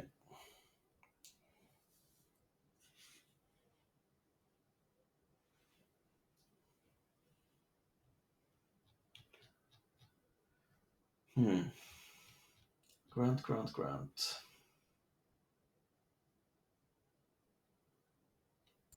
Cool. Thanks for your patience. Sorry about that. I'm home today and not in my office. So we have competing virtual meetings going on right now. So, and yeah, and I like kind of like look at the box of cigars I'm holding, like nicely wrapped with the little ribbon around it, and I say, well, I brought you a gift. Hopefully you'll be up on your feet and able to enjoy these later. I'll put them here on the end table, and I do. And then I walk over and I do that kind of awkward thing where like he's sitting up in bed and he's sick and I'm not quite sure what to do. So I like reach over and grab a chair and kind of bring it over and sit down, in the chair, relatively informally, kind of cross my legs next to him. And Mr. Carrington, sir, I have to say that you don't look well. I missed you. I missed you at church the other day. He laughs and like mid laugh starts coughing instead, and like looks towards you and says, "No, only a serious disease could hold me away from church. I hear this new minister is pretty great, so I'm so sorry to miss it." He is erudite. His vocabulary is impressive. Yeah, and I think Grant smiles and probably like totally gets that this is not a thing that Lancelot cares about, and says, "Well, you know, that makes a difference. If that is something you enjoy to hear, good presence and actual meaning behind the words. Sometimes I remember the earlier piece, he would just ramble out on words, and I wouldn't even understand what he was talking about most of the time. This one, however, seems like he's read a few books, which is good. I fear that I am not nearly as well read as our pastor. He seems to be. Everyone seems to enjoy his presence, and certainly, I have noticed that there are fewer people making excuses not to attend than I can recall with our previous vicar. But you, sir, I have come because Sabella gave me cause to be concerned about your condition, and that perhaps that you might not be able to host the event that we had talked about. Yeah, and I think I'm gonna actually offer you a token here for him to be like, I don't believe that. I think you come here to like talk about like I think he thinks that you are proposing is going to propose to Sabella, that you're asking for her hand or something like that. And I want to offer you a token because that's negative for your character, I think. So I'm going to offer you a token for. So what is so the token is he thinks I'm here to propose, and that's not happening. Mm-hmm. Oh yeah, I'll take that. I think he like says, well, that would be. I think he just like shakes his head and says, "No, I know why you're here. I've seen you and Sabella. and I think it's about time that you came here and made a. I think put a ring on it. I guess I just wanted to say it because it was in the text of. So about time. Sorry, so like I'm losing like every 6th or 7th word. I'm losing like a word or two. Stuff's just getting dropped out from everybody. So Okay, I think he says no. I think I know why you're here. I've seen you in Sabella. It's about time you came here. And he looks like at you expectingly. You're here to ask for her hand, aren't you? and I kind of raise an eyebrow. And I say, and I don't say yes or no, but I say, what gave you that impression, sir? Did Sabella say something to you? I think he like smiles a little bit. She might have mentioned something, but what convinced me was when you asked me for hosting a party. I assumed it must be your engagement party. Oh dear. I don't mean to disappoint you, sir, but it was not my intention that be an engagement party. I wanted to give the Carringtons the opportunity to show to show off this wonderful house, to be part of the society, to be part of the community in the same way that the other families have been.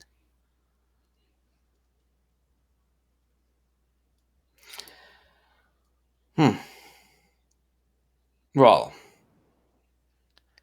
I assure you that if I were to propose, no, let me say, anyone who proposed to Sabella would be doing her a great disservice if they did not take on the burden of celebrating that event themselves. I think he like looks at you sternly and says, "Well, it's a good match, don't you think?"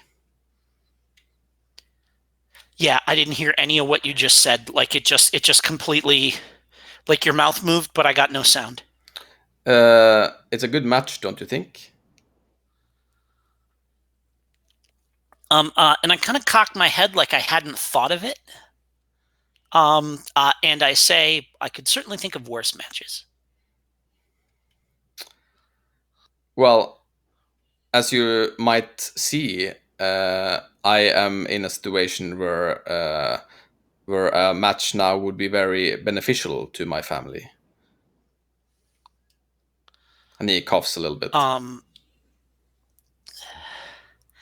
And I kind of and I pull back a little bit, and I say, and I look a little confused, and I say, "Oh, sir, I assure you that any such match would be for a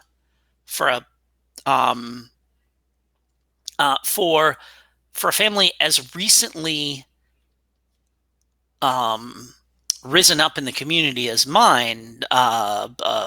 Any such union would be strictly to our benefit." I and I kind of like cast my hands about the house. I said, "The Carrington name is well known. You are a respected family in the community, and surely all of this, your holdings are sound." Like statement as a question. I think I think he nods and says, which is me as a player of this character saying that if you want him to say something else, then yes, this is all fine. You definitely need to give him. I'm giving him a token to lie his ass off that they're doing great. Okay, Yeah, you don't need totally. to. Yeah, okay, sure. Actually, he might be an honest guy. So But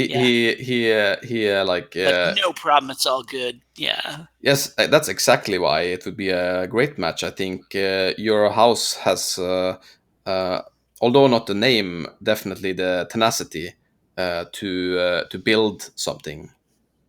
Imagine what our name and your business savviness would do. It's definitely something that would benefit us both. Well, sir, I must admit that I am flattered and taken somewhat aback by your thoughts on this matter, and I promise you that I will take them into consideration. Good. I will. I will tell Subella then. Well, I do hope that next Sunday finds you in church, seated right in front of us. And I think he nods and says, "I hope so too." And about that party, I will definitely see you up on that offer. And smile, stand, walk over to the end table, kind of hold the cigars up, and say, "I will return with these when you are on your feet, sir. Though the temptation will be strong, I will leave them wrapped as they are." Nice. I think that's probably seen.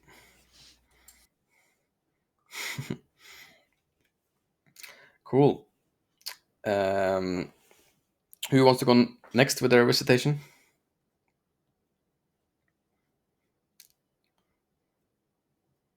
We had a Subella Magnus one with the chaperone, wasn't it?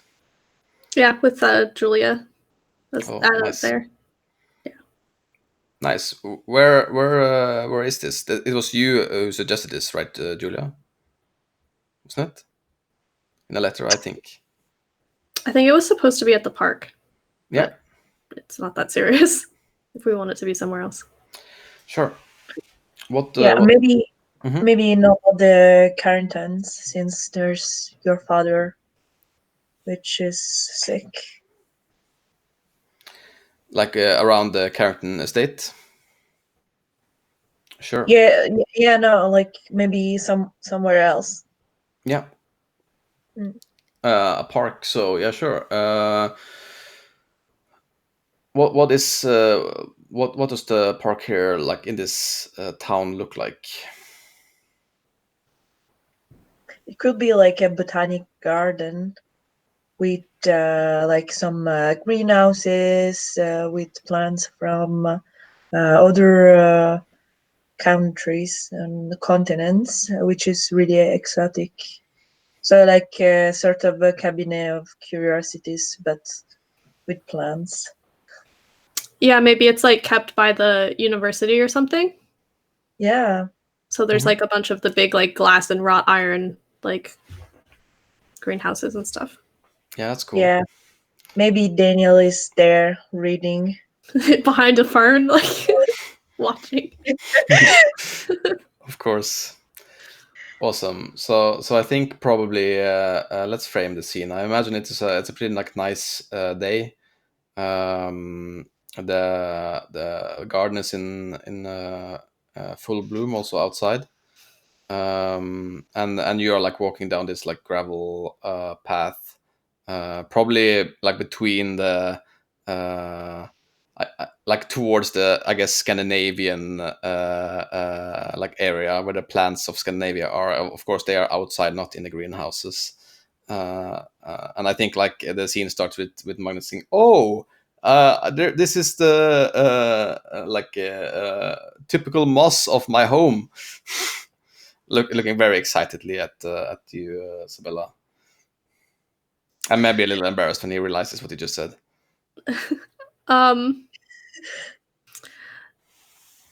I think that I think still following her conversation with Jonathan, she's been kind of like thinking about like international like the way that things are in other countries, basically. So she's, you know, happy to hear about the moss and stuff like that. Yeah, and I think probably like as he says that, I think definitely he like kind of catches himself in like highlighting the moss. He says there is actually a lot of very nice nature in Sweden.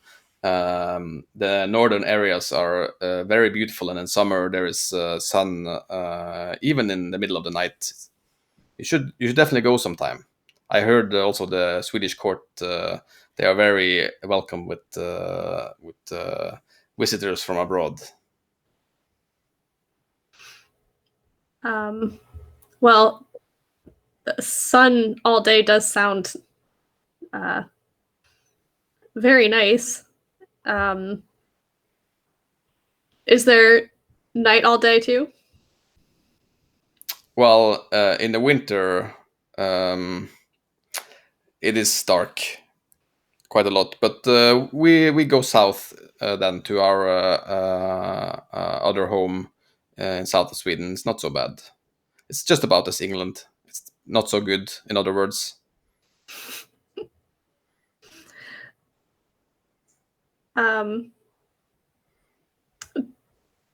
I think she's probably this whole time she's kind of like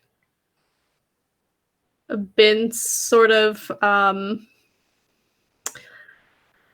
very intentionally like including Julia. I think she knows that the purpose of the meeting is probably like Magnus kind of like feeling her out sort of thing, but like she's still you know, I think partially not wanting to look like improper, and partially like I don't know this guy, just like sort of clinging to the other like lady. And she's like, what was your life like there when you were in the Swedish court as a lady? Julia?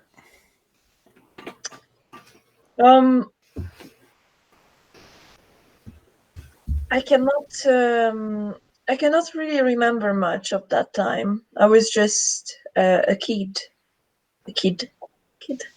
Yes.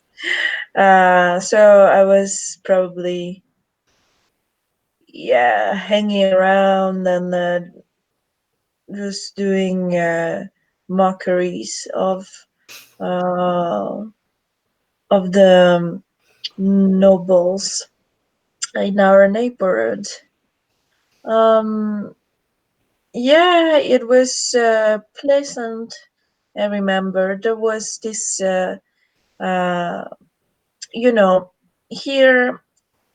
in England, we usually have tea time at 5, but there in Sweden they have coffee, and this was the first thing that really was striking me at first when we moved to England.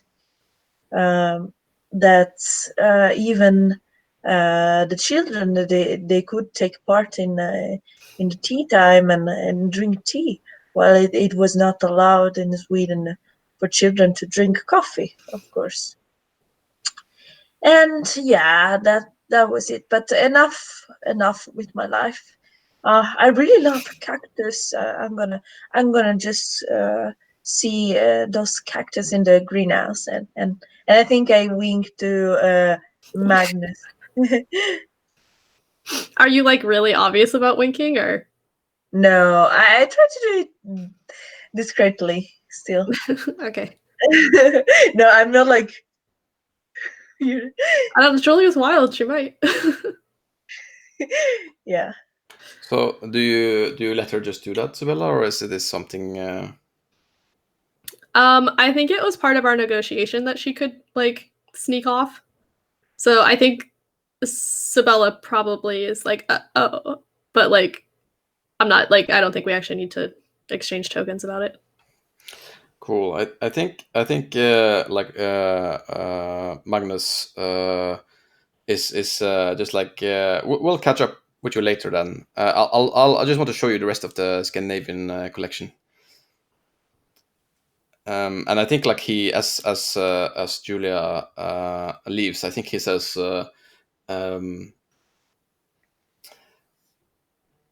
I think he says like, okay, so what? Why did you ask about that? You're thinking about going abroad? I've been thinking about it. I haven't ever left the country. My mother's side, I believe, was more involved with that sort of thing. Although here it's really just back and forth between France for a lot of the neighborhood. And I think he like nods and says, well, I find that going abroad has been freeing in many ways. There is something to be said about being free of that gaze of expectation once when you're moving. But alas, I feel it in the same way here as I do at home in some strange way. Would you plan to stay here or return to Sweden? Well, my family is planning on me staying. We'll see what it turns out. My father is not someone who appreciates, what can I say, initiative. Well, I suppose I can understand waiting to have these sort of things decided for you, but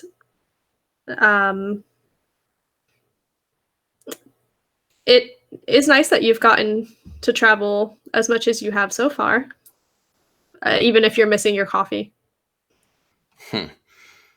Yes, the coffee. Your tea is nice too, though.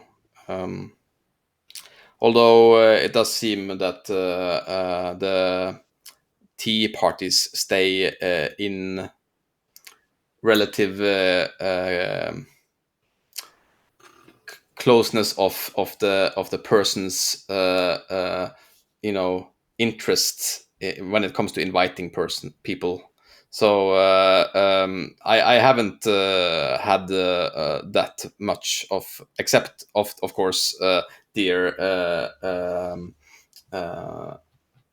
dear Julia's coffee tables, which are great. But Julia, she is also somewhat of a challenging lady. I think she's very funny.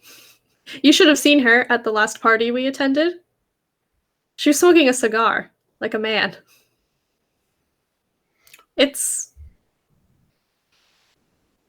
There are expectations, as you said, but So if you were without expectations, would you go abroad then?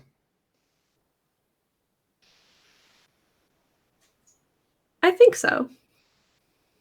Maybe just for a holiday. But you have to try things, don't you? I think he like sits down on a bench and gestures at you to like sit down beside him. Yeah, she does.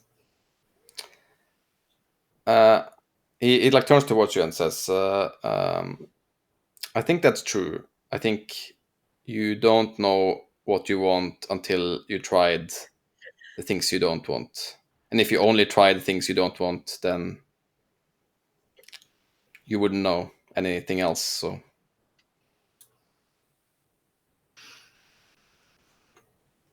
I think you'll be invited to a lot of tea parties soon, Magnus. Oh, well, and I think he like takes a deep breath and says, "Will you maybe give me some tips on what is expected of a young gentleman at a tea party?" Of course. I don't actually out of character know, but I think Sabella obviously does and is like, okay, so you gotta like wear this sort of thing, and this is they go in this order of forks, and like I think this is her version of like rambling about moss. Like she's like an etiquette question. I'm on it. He nods and says, "I think probably we should go find Julia, and of course, if she asks, and I think like I don't know if he would be that forward. I think he says it was really nice talking to you. You are someone that." I think he says you are much more than what I expected from what people have told me. Except your good looks and good fortune.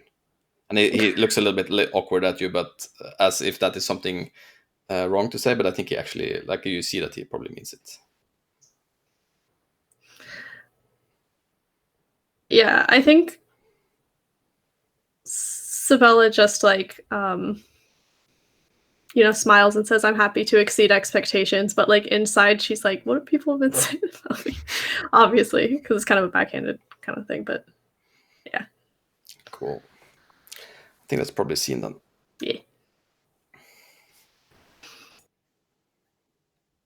Nice. You have a visitation you want to do, friend? Yeah, I went to do Jonathan visiting Lancelot. Okay. Oh. Yeah, but we can wait for that, to give time for Jim. Cool. Francesca, your visitation, what do you think? I'm not sure. I'm really not sure. I think I want to think about it a little bit, if possible. Sure. You know what I'd like to do? Yeah. Is after that, that was just Magnus and Sabella in that scene, right? I want to spend my monologue token to On get whom? Sabella. I want to know what's going through Sabella's head after that, because Joel gave us a little hint of, wait a minute. So I'm going to burn my monologue token here for this round to get a monologue from Sabella. So what is it? Just kind of her like internal reaction to what Magnus said? Yeah, what she's thinking. Okay.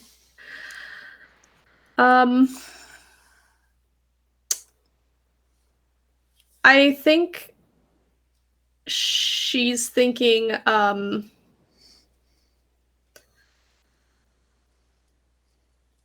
mean, first I think it's honestly probably like kind of offended because what was it? He was like, "You're much more than I thought you would be." So I think it probably starts with that, and then when he like elaborates more about what people have been saying, he's like, "Oh, I heard you were good looking and rich," basically. So she's like, "Well, then what? Like, what else?" And I think her first impression would be that she thinks like they must say I'm stupid. Because like I think like among the ladies that she hangs out with, she's I think like exactly like she said in her letter to Madeline, she's educated and everything. Like she probably speaks 3 languages and plays 4 instruments, but like compared to Madeline, she's like not as well read. And compared to Julia, I think she could believe that she looks not as smart because like she never talks, or she talks less than Julia, and Julia like lets people know that she has things going on in her head basically. And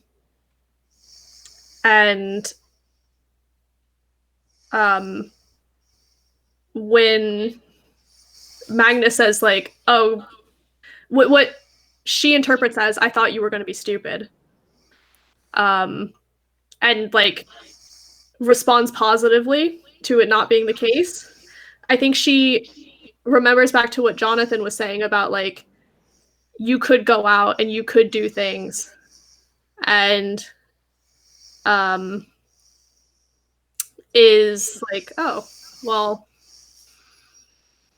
you know, maybe I could. If now there's 2 people, you know, saying it, and no one here believes that I could, why don't I go someplace else? So, yeah, that's what she's thinking. Nice. That was interesting. Good use of a monologue token.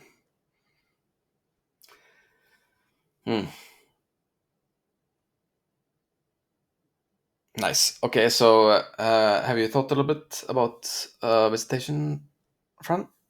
Or are you ready to go, Ludo? Depending. Fran, you first? Think more? No? Okay, Ludo then. Yeah, as I said, it's gonna be Jonathan visitation of Lancelot, but Jim will have the setup of that, where and how it's gonna happen.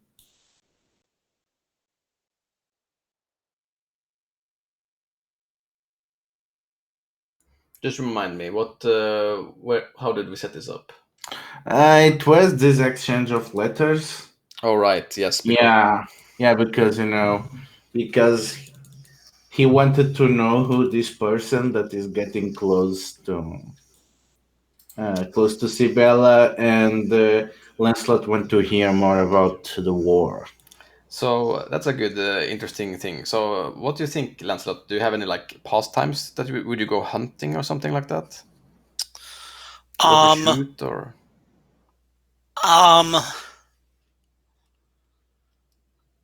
Like I feel like not hunting because my sister, like I never hear the end of it from my sister when I go hunting.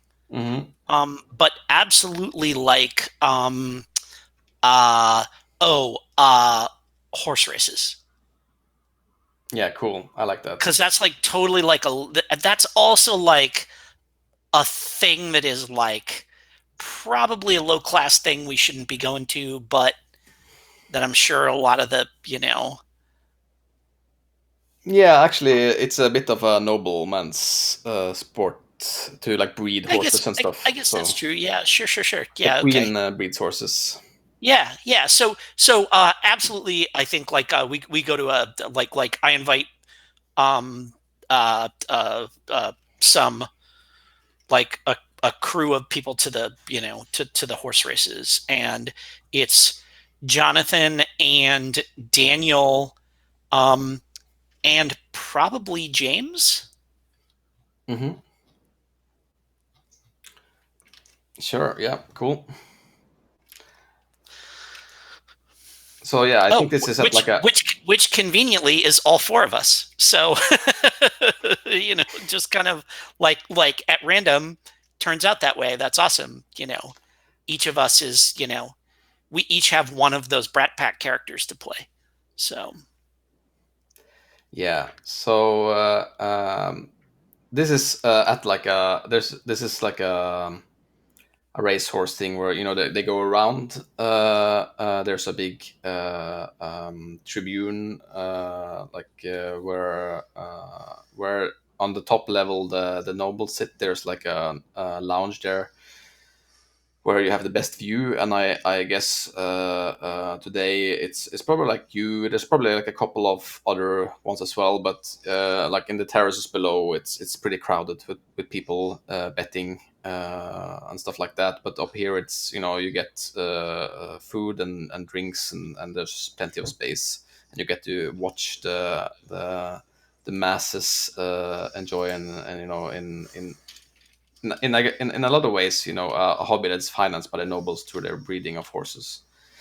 Do you think maybe your family owns a horse that's racing here? Oh, I think absolutely. That seems like the kind of thing that my dad would totally like. Somebody could have totally talked him into investing in. Yeah, definitely, and the horse is definitely called Yankee. Yes, yeah. Oh, the horse's name is Yankee Blue Blood. Even better. Nice. Yeah. Okay, so I think probably like this is like probably at the race where your horse is racing. Do you care about that, Lancelot? Like, are you actually really like engaged in this, or this is just something like, oh, it's my dad's stupid investment? It's an excuse to get out of the house and drink and smoke cigars with my friends. Cool. Like it's like going to a ball game or whatever, right? I mean, like, yeah, you cheer and you want your team to win, but mainly, like, you're there to drink beer and hang out and like be with your buds.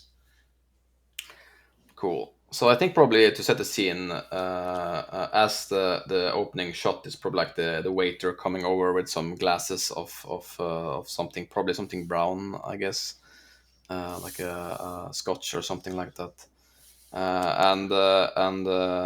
You're. Oh, I think we're like this is like gin and tonic time. Oh yeah. Okay. Cool. Yeah, absolutely. Like there's like he's squeezing a lime into it as he hands it to me. Is what's going on right now. Yeah, and probably as you take a glass, Johnson also like comes and grabs one, and everyone else who is in the scene can also feel free to interject at any time. But like, I'm just gonna set up the scene from this point. And he, how do you know each other? Any? Not really, right? No, he's just rolled into town. Mm-hmm. So I think he just like, so Lancelot, I heard a lot about you. Wait a minute, isn't Ludo playing Jonathan? I am. Oh, right to go. There you go. Yeah, and Jonathan has barely touched his gene, and he has been very careful listening to Lancelot talk.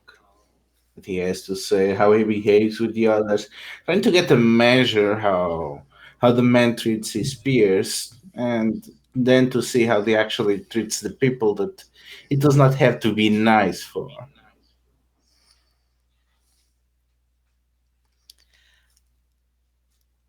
I think I kind of treat everybody like a bro. Like, I don't particularly, also, like, like whatever customs of like tipping and stuff like that, I understand that's a thing you're supposed to do, so I'm just like flashy and way too generous with it. But I think it's but I also think I have that thing where I'm only doing what I'm supposed to do, and all the servers are nice to me because they like me. You know what I mean? Like that kind of thing.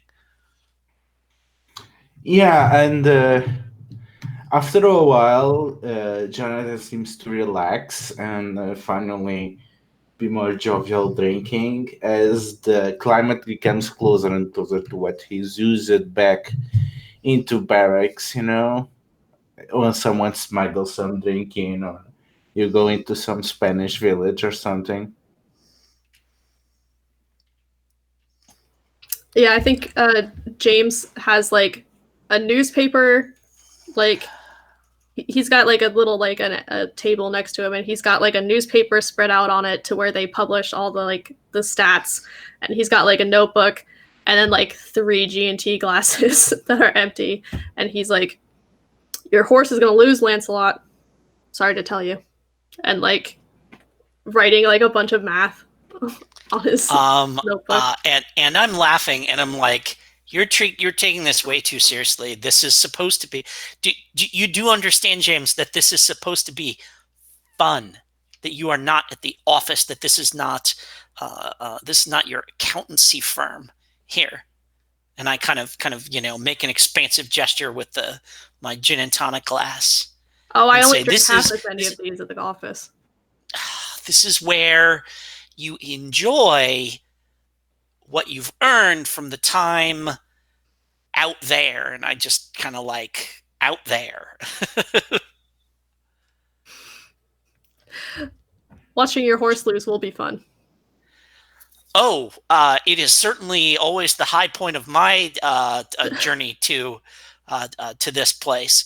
I don't know what my father was thinking when he invested in that nag, but he seems to feel some sort of outsized affection for her because it reminds him of a horse that he used to have in the New World. And I don't know, there's some sort of romantic pioneer nonsense that he attributes to it that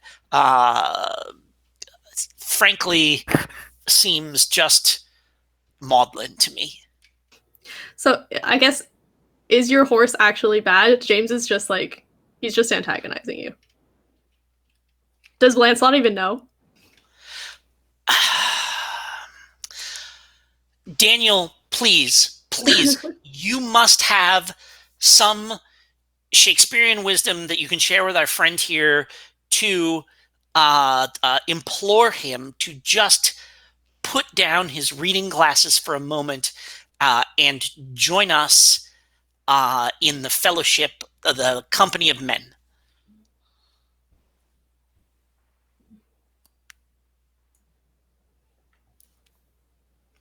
Daniel.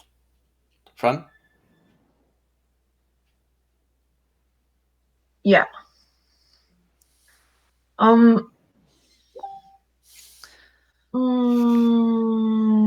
you just repeat the question? Sure. Like Lancelot is basically kind of trying to get Daniel to like spout some scholarly stuff at James just to get him to relax. Something about the virtue of setting your work down and finding fellowship with your, with your fellow men to just basically like loosen up just for 5 minutes. I think that Daniel is actually like behind this is a mask of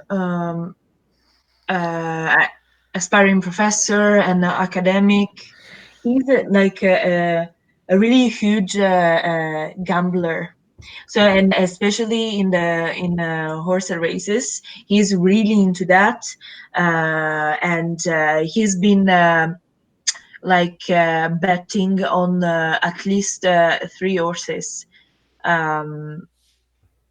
So now he's probably too busy to talk about philosophical questions and to put it in a like academic conversation. So I think he's just like yeah, sure. This yes.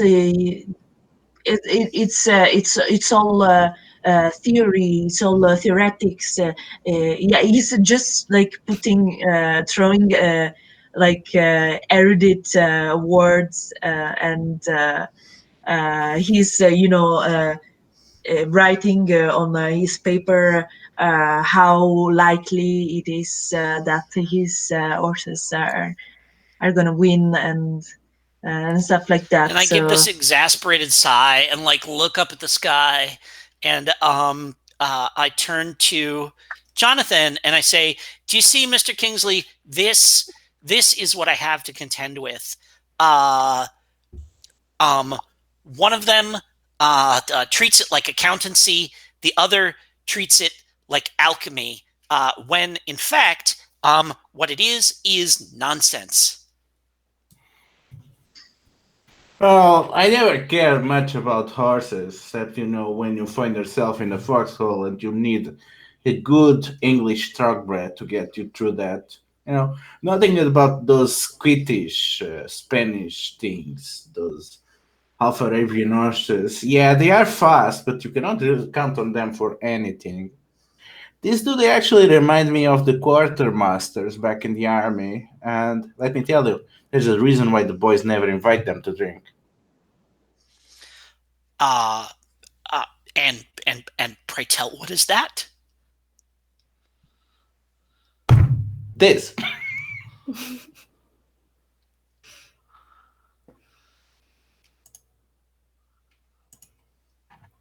Where's the Toriana family from? Italy.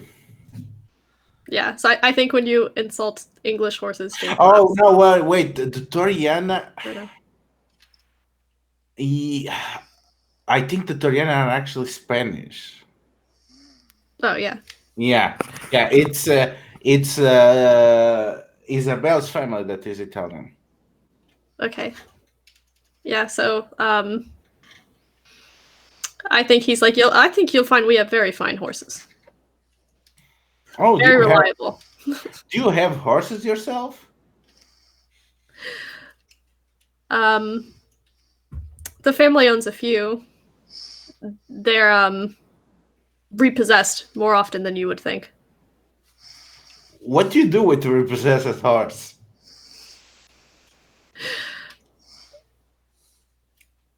Sometimes sell them off, sometimes not. Depends on the horse.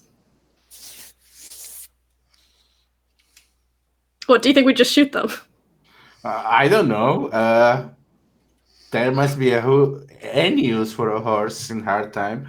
And come on, a horse is expensive. Field, feed.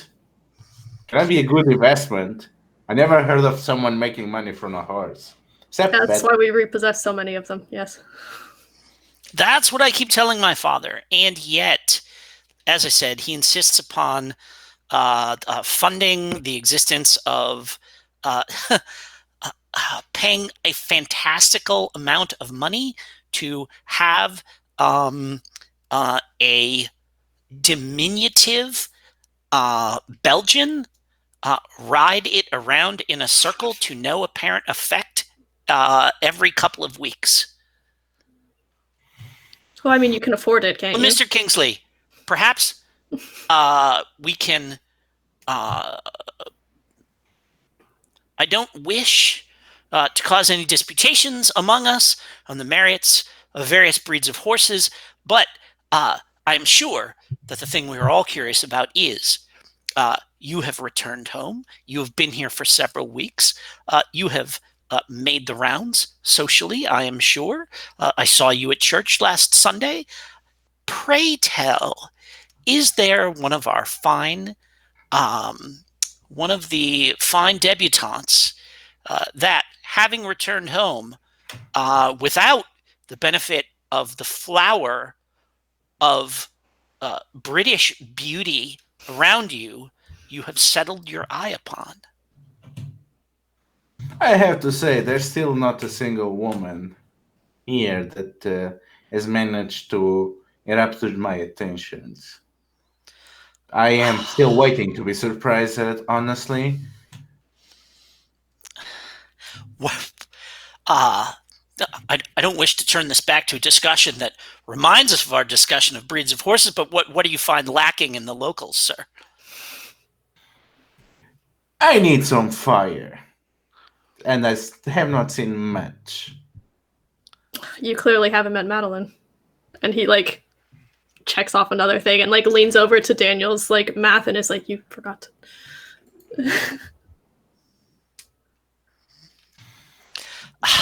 I can understand.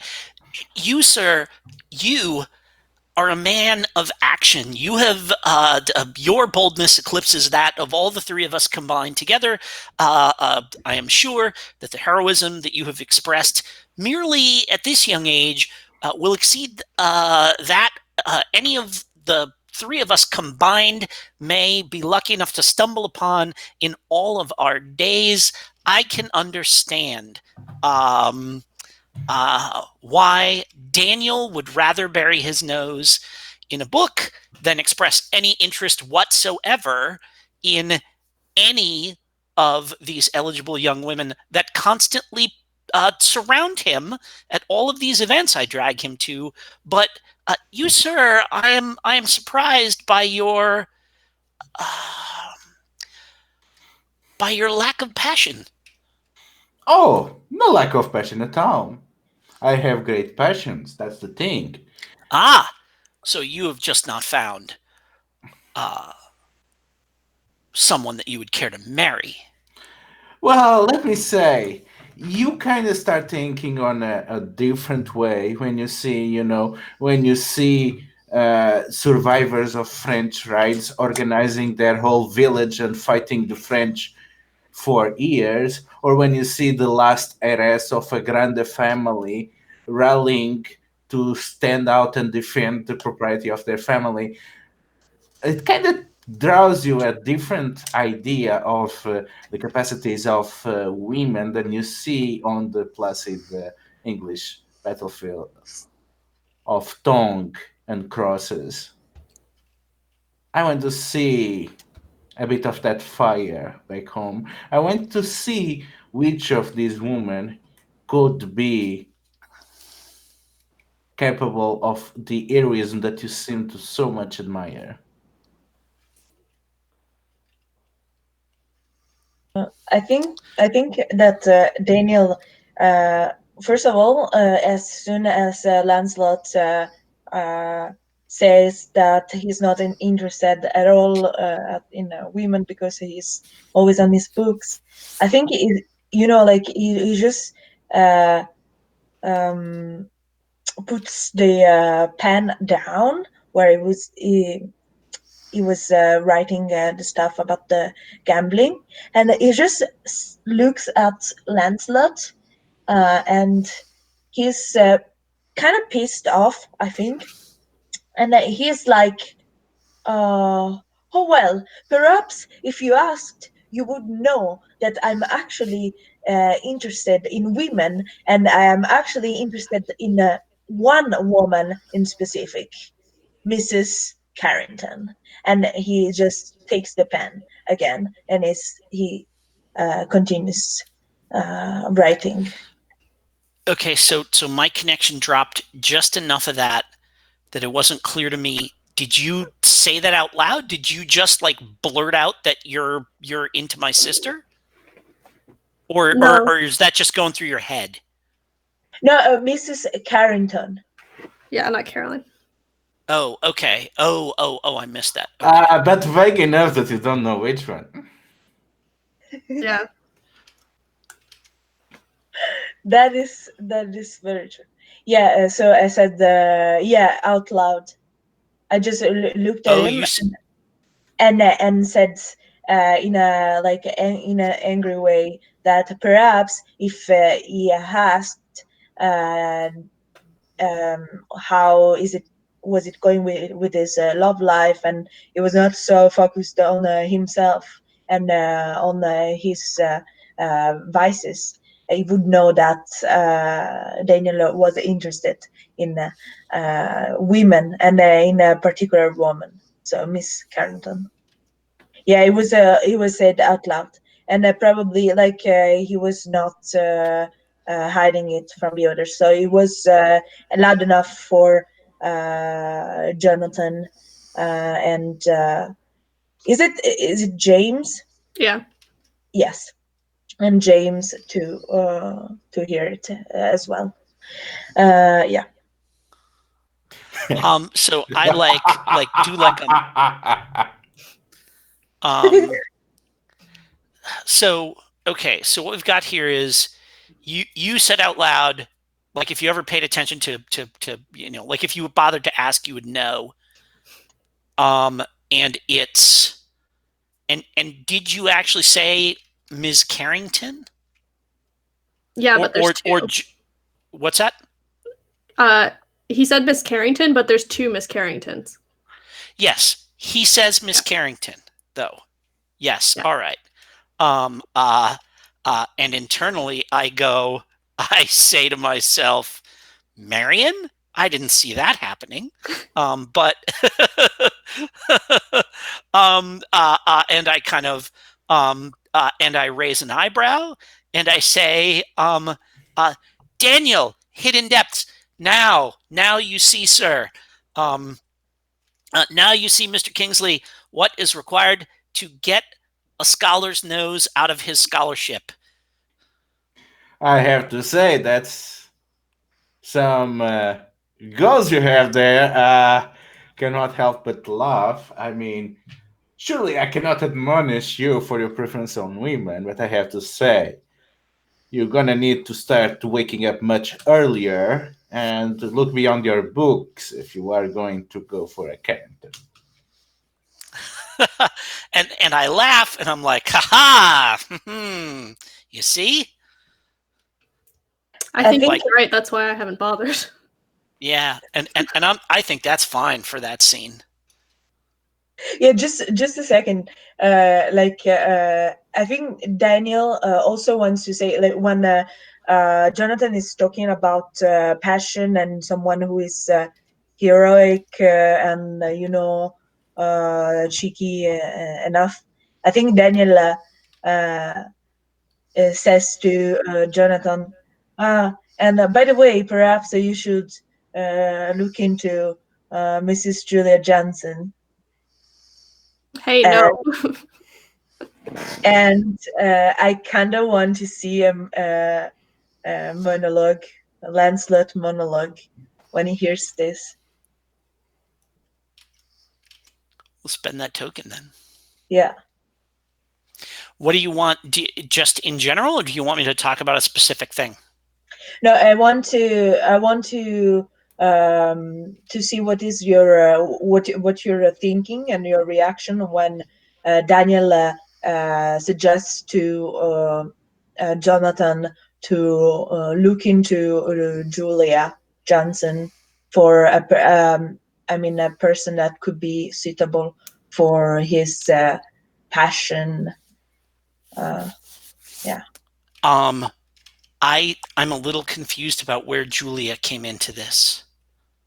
Daniel said, or do you just like we weren't talking about Julia? You just want to know what he thinks about Julia right now. No, he just brought up Julia. Yeah, you know what? Like, I'm losing like every fourth word that everybody is saying because I don't know if it's a connection thing or this streaming or whatever. But I heard Jansen and I wasn't sure, like, but I didn't hear the 2-3 words before that. So did Daniel, what did Daniel say about Julia? So basically, Jonathan was talking about him finding a woman which is suitable for his research of passion, and Daniel just said to Jonathan that he could probably look into Julia Jansen if he didn't before, It. Okay.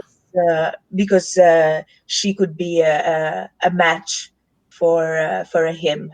And I would like to know what Lancelot is thought in that moment, since Daniel, of course, decided out loud. And Sure. Yeah. Okay. Yeah, I think this kind of so this were like, like Lancelot raises an eyebrow at that and kind of looks appraisingly at Jonathan. And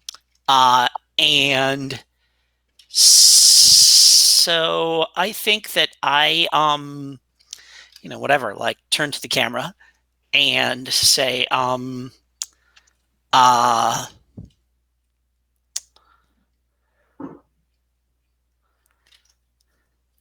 it would be interesting and quite a surprise to see Julia, who I know has no interest in who I know for a fact has no interest in someone 5 years her junior.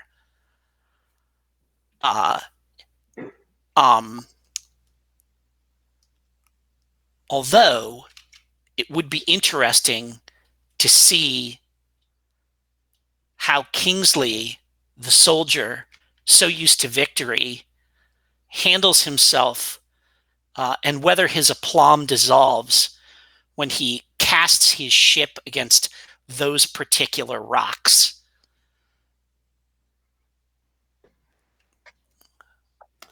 Certainly, it would do my heart good in an admittedly uncharitable way to see someone else as ill-used as I was. Nice. I think probably that's the last frame of the episode. No? Want to add something? Yes. After that commentary about Julia, Jonathan laughs again, turns his empty gin glass, and wakes. I'm gonna take a piece, but I have to say, it has been a pleasure drinking with you, gentlemen, and you still need to wait another life if you are to even dream of getting close to Sibella. Gauntlet thrown. Nice. Well, that's the good end shot of the episode then. Nice. Cool. Would you all be okay to just run quickly through the reputation thing while we still have it fresh? Because I think it would be a little difficult to do it like a week after. Cool. Okay. So yeah, we're going to the reputation phase, assessing the reputation against the criteria here. Does anyone think they have any changes?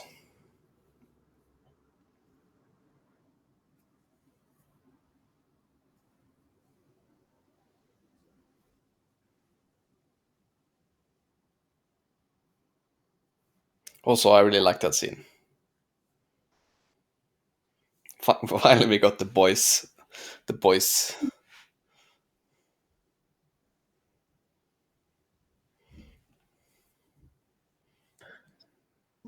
Yeah, I don't think I have any changes in reputation. No? No. Does Madeline have any changes? Madeline did not even play this phase. No. Lance?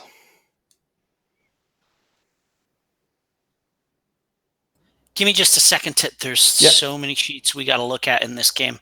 Hang on. Let me find the right page. This is the one that has. This is character role, right? Family background. No, family background. That's right. Okay. Let's see here. Positive tag if acting in the service of duty, morality, in a way that compromises your desires. Be in society's conventions, despite considerable hardship. No, I don't think so. I don't know. I thought maybe you struggle a little bit with like doing something despite your wanting to do something else with the scene with Grant. No.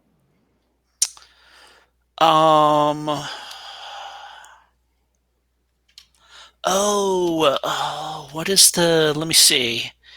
Acted in the service of duty, morality, in a way that compromises your desires. Because you definitely don't want to engage Sibella, right?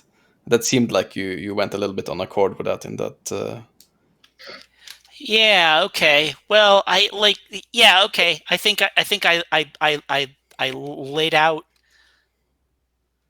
I don't know that I actually did anything, but I guess I did lead him to believe that was a thing that could happen. Yeah, he's gonna tell Sibella now. It's gonna be great. Yeah. All right. Cool. Excellent. Excellent. I think Lancelot might propose. He'll say to her. Yeah. Oh, and we'll all get to have fun with that scene. All right. So yeah, acted in service of duty and morality in a way that compromised my desires. So I'm going to I'll add a positive tag. Mm-hmm. And that is going to, and that actually will let me get a condition positive tag. And I'm going to add rich. Nice. Because that's I think what her dad is concerned about there. So yeah. Mm-hmm. And what are my, and then the reputation tags are where? Family background. Tag, gain a positive tag, gain a negative tag. And then what are the conditions are somewhere else? Ugh, this I love this game, but where are the conditions? In the character. Oh, are they actually in the keeper? No, in the sheet. Character role. Which one are in the you? Character role? I'm the socialite. That's on the character role sheet. Okay. All right.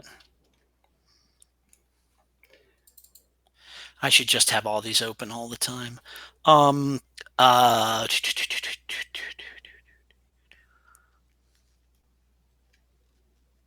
Yeah, there they are. In closest confidence and social capital. Yeah, I like in closest confidence. Choose one connection. Until this boon is erased, this connection is devoted to you and believes you can do no wrong. Who could that be?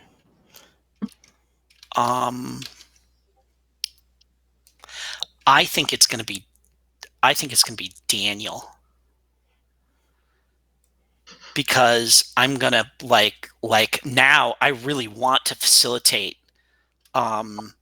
this his interest in Marion. Sure, Marion. And Nice. this will be like, oh my God, I had no idea. Yes, tell me, tell me everything. I'm gonna do everything I can to make this happen and all that kind of stuff. Yeah. And you just tell me. This is good, I think, because I'll help you. We set up a lot of characters wants to do things, which is great to use tokens on for next time. So that's good. What about Subella? I think she's pretty much in the same place. Yeah. Now, I think she's kind of a more cautious character, so it's a lot of thinking about maybe doing something that will be harmful in the future. Nice. Cool. Next time, then we'll go into the epistolary phase. Start off with that, and then we're almost done. We almost got around the circle, so that's pretty good. Cool. Do we also have time for a short stars and riches, or does anyone need to run? Which is also cool. I'll go with a star. I'm going to give a star to Joel for that scene with Subella and Magnus. It was nice to feel out how that relation is going to be. I definitely have a lot of ideas of where that could go. I think now I have found out that Magnus is definitely into romantic poetry. So look forward to that. I'm going to do research until next time. That's going to be fun. I also like to see the development that is going through our meddling with your it's cool. It's going to be fun, I think. And I like Magnus as well. You want to go next, Fran? Yeah, I would like to give a star to Jim for setting up the scene with horse racing. It was a brilliant idea, I think, and it was it played out really good, and it was nice the fact that each one of us played but you were the only main character, and we were all secondary. But in a way, the secondary characters turned out to be really relevant for the story. So yes, this. You want to go next, Ludo? Yeah, I really want to give a star for the whole drama with the Carringtons, but the confrontation that Joel organized, then Jim on the meeting, and how the rumors played well. I think it was a really strong driving force to the session. And I also want to give a star about the horse racing scene, not only for the scene itself, but how it mirrors the scene on the first play session with the women on the smoking room with Lancelot playing board games. I think it's a good mirror of that scene, and I love how it did played out. Nice. Jim, you want to go next? Big fat star to Ludo for zeroing in on the one thing that will get Lancelot suddenly interested in actually going through with it with Cybella, is being told, I will do everything in my power to prevent you from doing this. It's like, oh no, oh, now it's on. Now it's on, bro. So yeah, that just so perfect. That was awesome.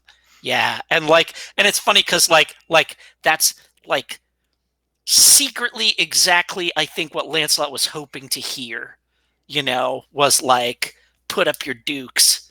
Like, yeah, okay. Oh, I think that's just going to be super fun to see all of that play out. So I'm really looking forward to it. But so thank you for that, like, gift wrapped in a bow with a sealed with a kiss package that you gave me there, Ludo. I appreciate it. Joel?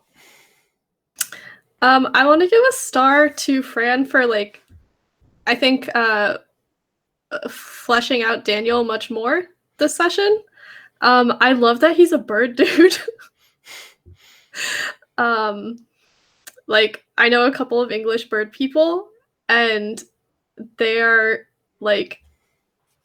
all so adorable, but very uniquely weird. And I love that he's a Twitcher. And it's a fandom. Really is what it is, kind of the fandom. Yeah, it's and I love that he's in that, and now the implications of all the scenes that we've seen him in before, where Lancelot is like, oh, tell us about philosophy or poetry or whatever, and that's not even what he does. He's not a poetry professor or something like that. It's a totally yeah, I love that. I love that he's actually an ornithologist, and I'm asking him about Plato and stuff like that. That's because that's Lancelot's got a Lancelot. Yeah, Lancelot's college be the same. Yeah, and I think now it's going to be interesting to see him going from this scene where he finally kind of snapped at Lancelot and was like, I'm not just going to do whatever you tell me, and actually you kind of are a bad friend, to now he is mechanically back to being like this with Lancelot. So yeah, good stuff. Cool. Go next with the wishes. I wish to see you driving for what you want to see in the game with the tokens.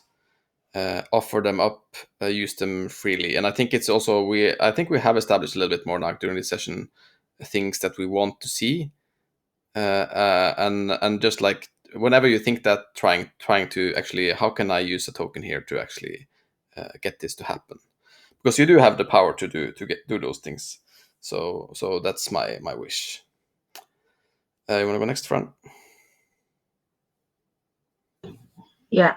So my wish is for the next session. So a bird watching event where everyone is invited, and yeah, it might be like at dusk if no one wants to get up early, but yeah, that could be a nice thing to do. Cool. Ludo, you wanna go next? Yeah, I kind of wish it for that scene because it was naturally set up, and I think it will be a great starting point there. Just like the shirt scene was for this one, and I don't know because I still don't know how well we played it this time. But my previous wish to see the inner conflicts more central, I got the impression that we did not play much for them this session, but I can be deeply wrong because we still did not have the face to reflect back. So I kind of want to hit that if we still have not hit, but I think we might have already hit some. I definitely saw some at least, but good point. I'm writing it down. Jim. A couple of things I want to see is there hasn't been much Lancelot Julia, and like that is a rich mine of heartbreak and ennui and unrequited everything that I would like to make sure that we're not that doesn't fall by the wayside. And like we've got to do I am living for gym meeting magnets. That's just like that's a scene that's going to win somebody a Best Supporting Actor Oscar, I feel like. So that scene's just got to happen at some point. Oh, gloves off. Cool. Joel.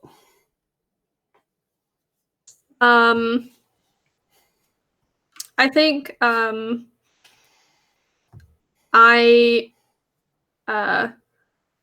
agree with Jim about seeing more of the stuff with Julia and Lancelot.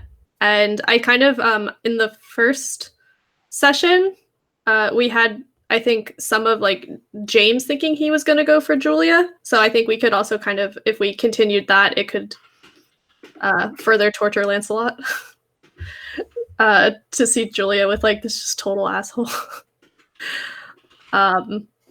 And I'm also very excited to hear the Kill Bill music go off in Sabella's head when her dad is like, "Oh, did you hear that Lancelot was thinking about maybe?" Like she's gonna be expecting like a full on like it's all set up, and he's like, I heard Lancelot likes you, and she's like, "Oh," just like yeah, fully like the Kill Bill soundtrack. So nice. Yeah. Cool. Well, with that in mind, I really look forward to the next session. Thanks for playing. I really enjoyed this as usual. I'm putting the wishes in the chat, and we'll see each other next week. Yeah. Thank you for the session. Bye. Bye. Bye, everyone. Bye-bye.